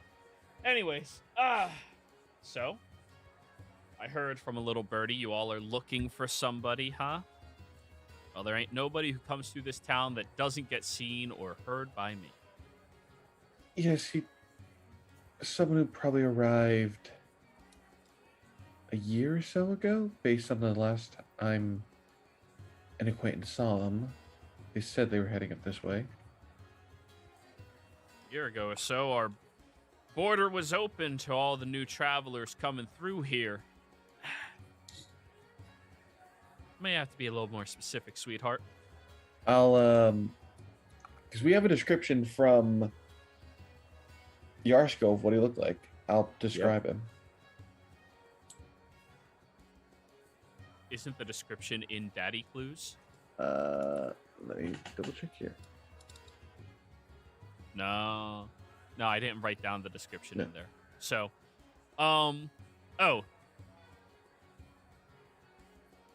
So, little bit of mutton chops, mustache, combed over, slick black hair that has salt and pepper growing into it. Fairly tall human, as far as anybody can tell without being too presumptuous. I mean, there's a handful of people that meet that description. You got a name or something? I lean a bit closer and just a little bit on the down low. Minge. Oh, hold up. Before you tell me anything, you want me to keep a secret? I give her 5 gold pieces. Damn! Okay, I'll die with that secret. You just All paid right, for what do this you want? man's entire year. Oh, didn't know you were a big baller like that. All right. His name. I think Bernie was Yeah. speaking. Yeah, name is Minge. Agrum Minge. That fucker. Right.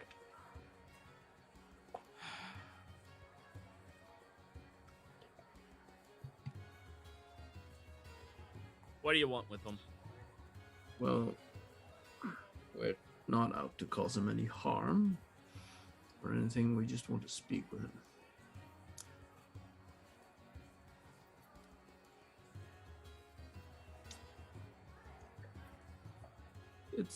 Who are you? It's a familiar issues, I guess you could call it.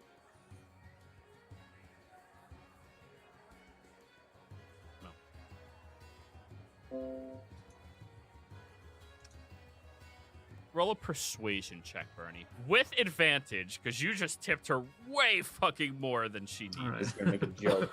Don't you see the family? You could have slipped her a silver piece and she would have kept her mouth shut. Like, 19. 19.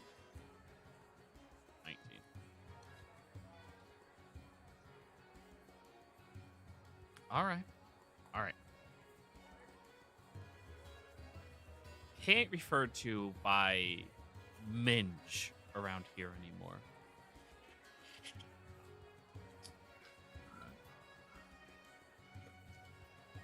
As far as the newer folk out of the circles are concerned, they call him Michelson, but that's because he had a little bit of an issue a while back with running his mouth a little too much. We heard about that. Yeah. Cuckoo crazy talk about having to leave the Empire and tying up with a different place. And who would have thought the crazy kook was going to be right 15 years later? Right. Well, so, Oh, sorry. I didn't mean to say that. She'll hand you back a gold piece. I'm sorry. I didn't mean to say that. Everything's great. no.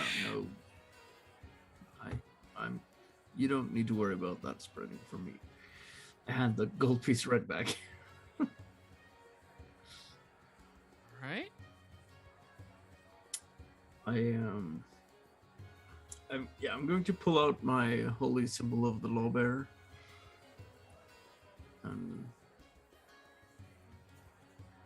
Do you recognize who this is? Dedicated to?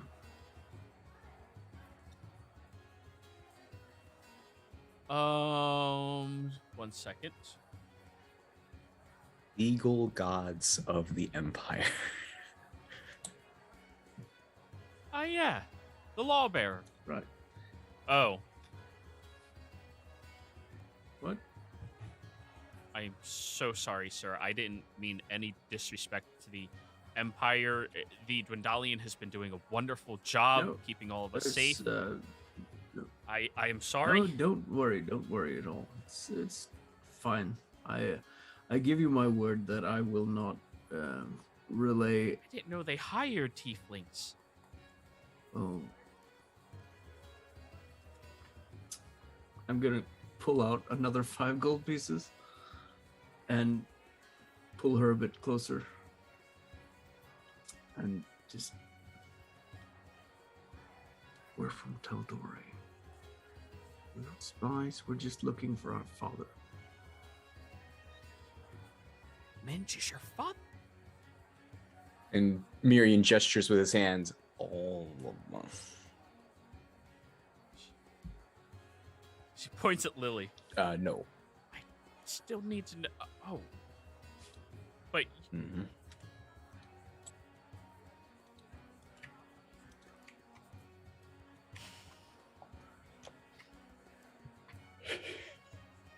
listen, if you're bringing any trouble here into Pride's Call, No.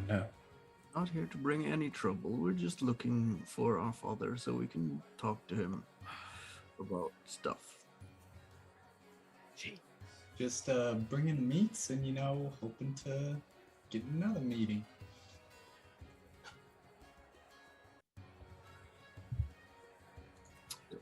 right. Well, he stays out of town. He has a small cottage southwest of here. Any of y'all know how to read a map? Yes. If you can read a map, follow me into the kitchen real quick. Pick up those crates with you on your way over. I'll attempt to pick up the crates. I'll help with the crates and follow. Yeah. So one hand under hers and carrying the other one. And the three of you slip back there. And she goes over to a desk that's kind of pushed into the corner of the kitchen. Like, she can see the door, she can see everything, and she squats down, sits there, starts going through one of her drawers, and rolls out a map very quickly. Now, I'm going to reveal locations of the Empire to you all. You might have to drag us over to that map. I am. Oh.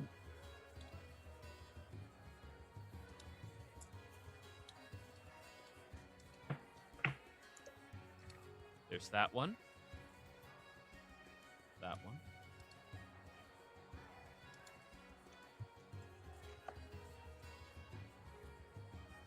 Hey, look, another thicket.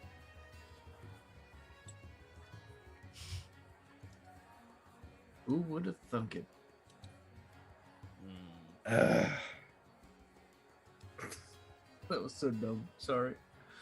that It was was especially dumb. I took psychic damage from was that. bad. Yeah, it was. I'm giving you disadvantage on your next ability check. Oh. I'll use session inspiration then.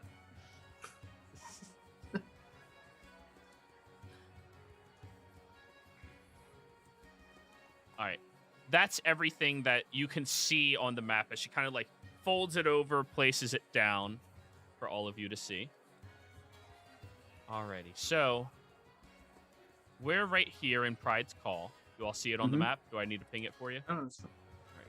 Right there. Yep, there you are. Cool. Yep. Right outside, over around here. Oh.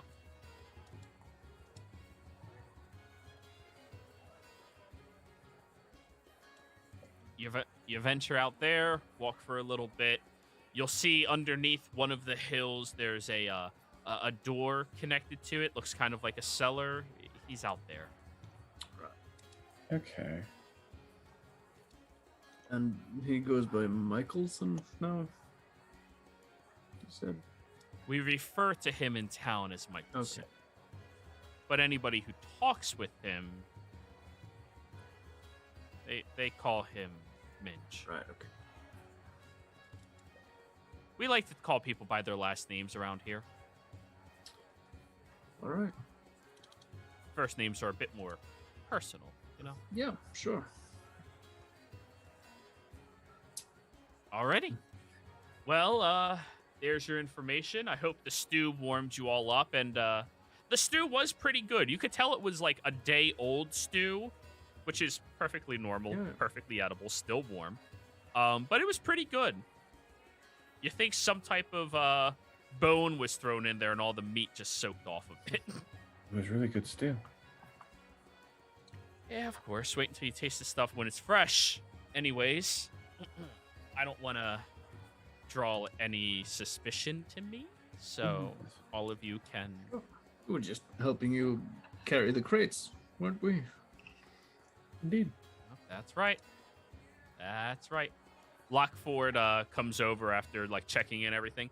All right, and then we only have two more. Oh, hey! You brought in the last ones for me. Appreciate it. Yep. Hey, Amy. How are you? Doing fine, Lockford. Yeah, I was just talking to these fine folk a little bit. They're good folk, right? Indeed. That's what I thought too. They seem perfectly happy to help me out so long as I help them.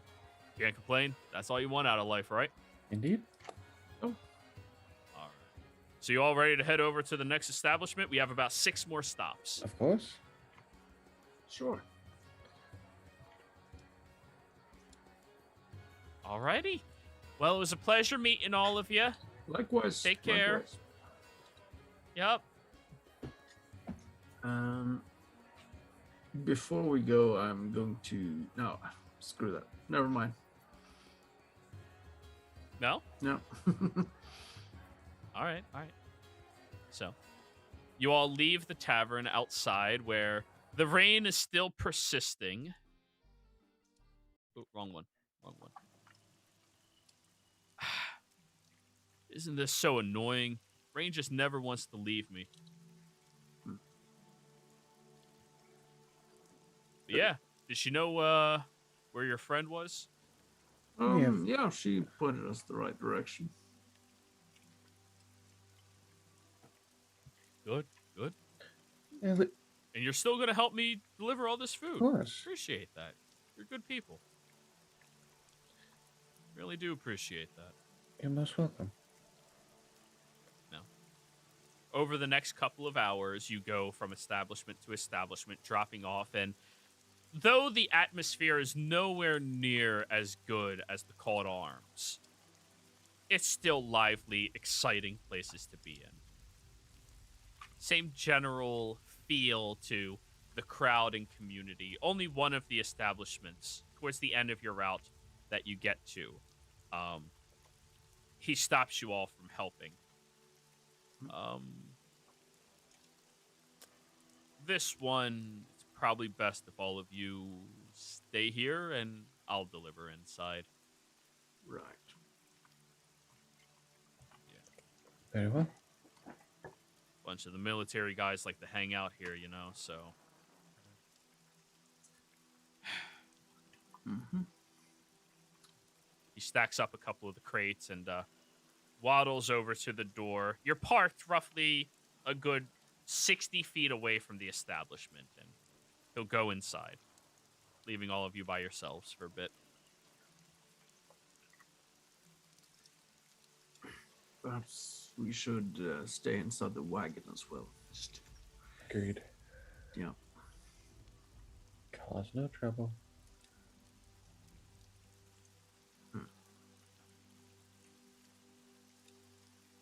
About 20 or so minutes go by. He comes back out, holding a rag up to his nose and walking over to the cart. All right, guys. That's my last delivery. So wherever you guys want to head off to, feel free. I'm just going to head back. Are you all right? Yeah. He pulls the rag away, and you see his nose is like actively bleeding and like slightly. You I'm gonna go up to him and like give him a like tap on the shoulder, and it'll be all right. And I'll give him like 4 points of cure wounds. Lay on hands. Or he does that. Can I set kind his of like- nose? Yeah, easy enough, easy enough. He looks at both of you strangely as you're about to like touch him. He's like, "Wait, what the fuck? Oh. You good? He coughs up just a little blood. Yeah, I didn't know you were a priest. No. Well, something like that. Did you have an accident? Yeah, always an accident. They apparently are too fond of the rate I've been charging for the last 15 years. Right. That doesn't give them any right to like strike you, though.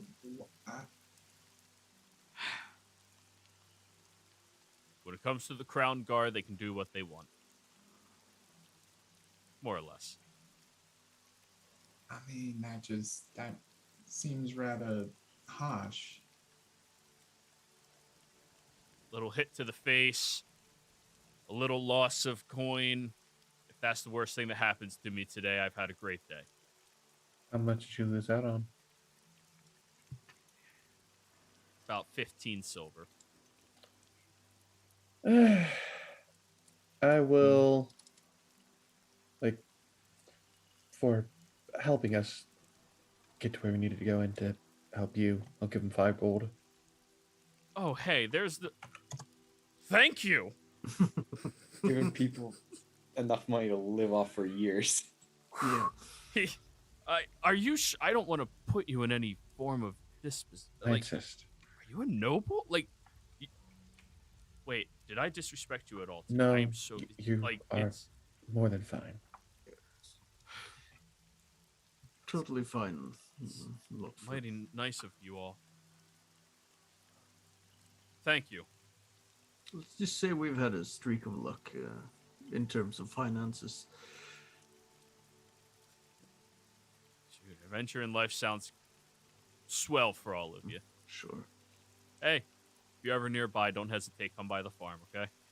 Very Let's well. go. Thank you. Yep. Camera turned off again. What? Oh. And he'll just start walking with his walking stick down the street again.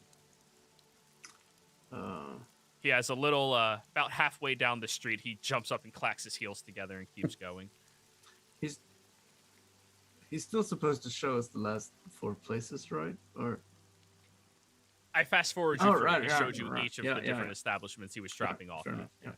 I've got a bad feeling in the pit of my stomach, and I'll be honest, I'd really like to set whoever the heck did that to our friend straight. But I completely don't want to agree, get us Shane. into any trouble. That's exactly the concern we have to take here. You can Yes. just see Shell clenching her fists and visibly disturbed. I'll start directing the cart away from the establishment. I understand, Shale, but sometimes you have to wait for the right moment to do so. And I know, that's why I'm speaking about it. Mom always said that something bothers you, you talk about it first, and then you solve it. Right. indeed, I'm afraid Kent will just shake his head. we're not in a position right here to go about bringing on any reforms. I don't know what that means, but I'm not planning on doing nothing foolish. No, well, I really I completely understand your impulse. I would very much like to do, well, same you would, but for now I'd say we just better get out of town and find Michelson.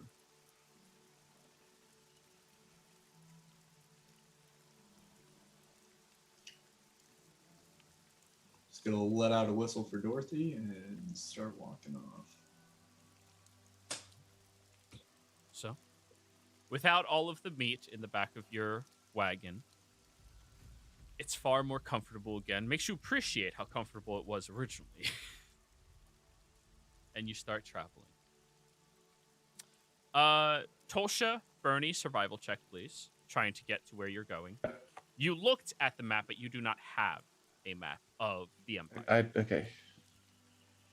No advantage from cartographer's ability. I'll allow you to roll that instead if you would like. Utilize your wisdom. Go for it. Survival.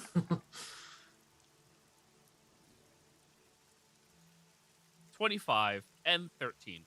13, you know the general direction and atmosphere, but you don't come from a very hilly climate. Like, judging distances with hills, like, do you compensate for the actual length up, or is it just the width across? Like, do you think about it from above? It's weird. Like, you can figure it out, but Bernie kind of adapts to it since it is closer to nautical distances than it is to physical distances. That's fair.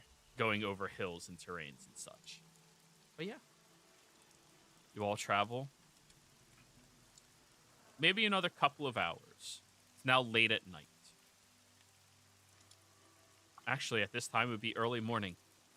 Oh. Yeah.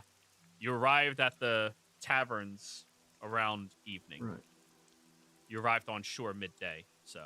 Yeah. Yep. And, you go around one hill where your wagon kind of has trouble trekking over it. You have to finagle and maneuver around the windiness as there's no pathways on this side of town. Roughly 2 or so miles out, you all look forward as Bernie pulls to a stop at what looks to be a simple arched doorway viewed into the side of this hill. You can see from underneath the door frame that there's a slight glow of a fire pushing outside.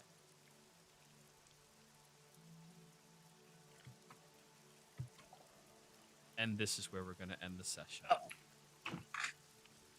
When we come back next week, you all get to meet who your dad is.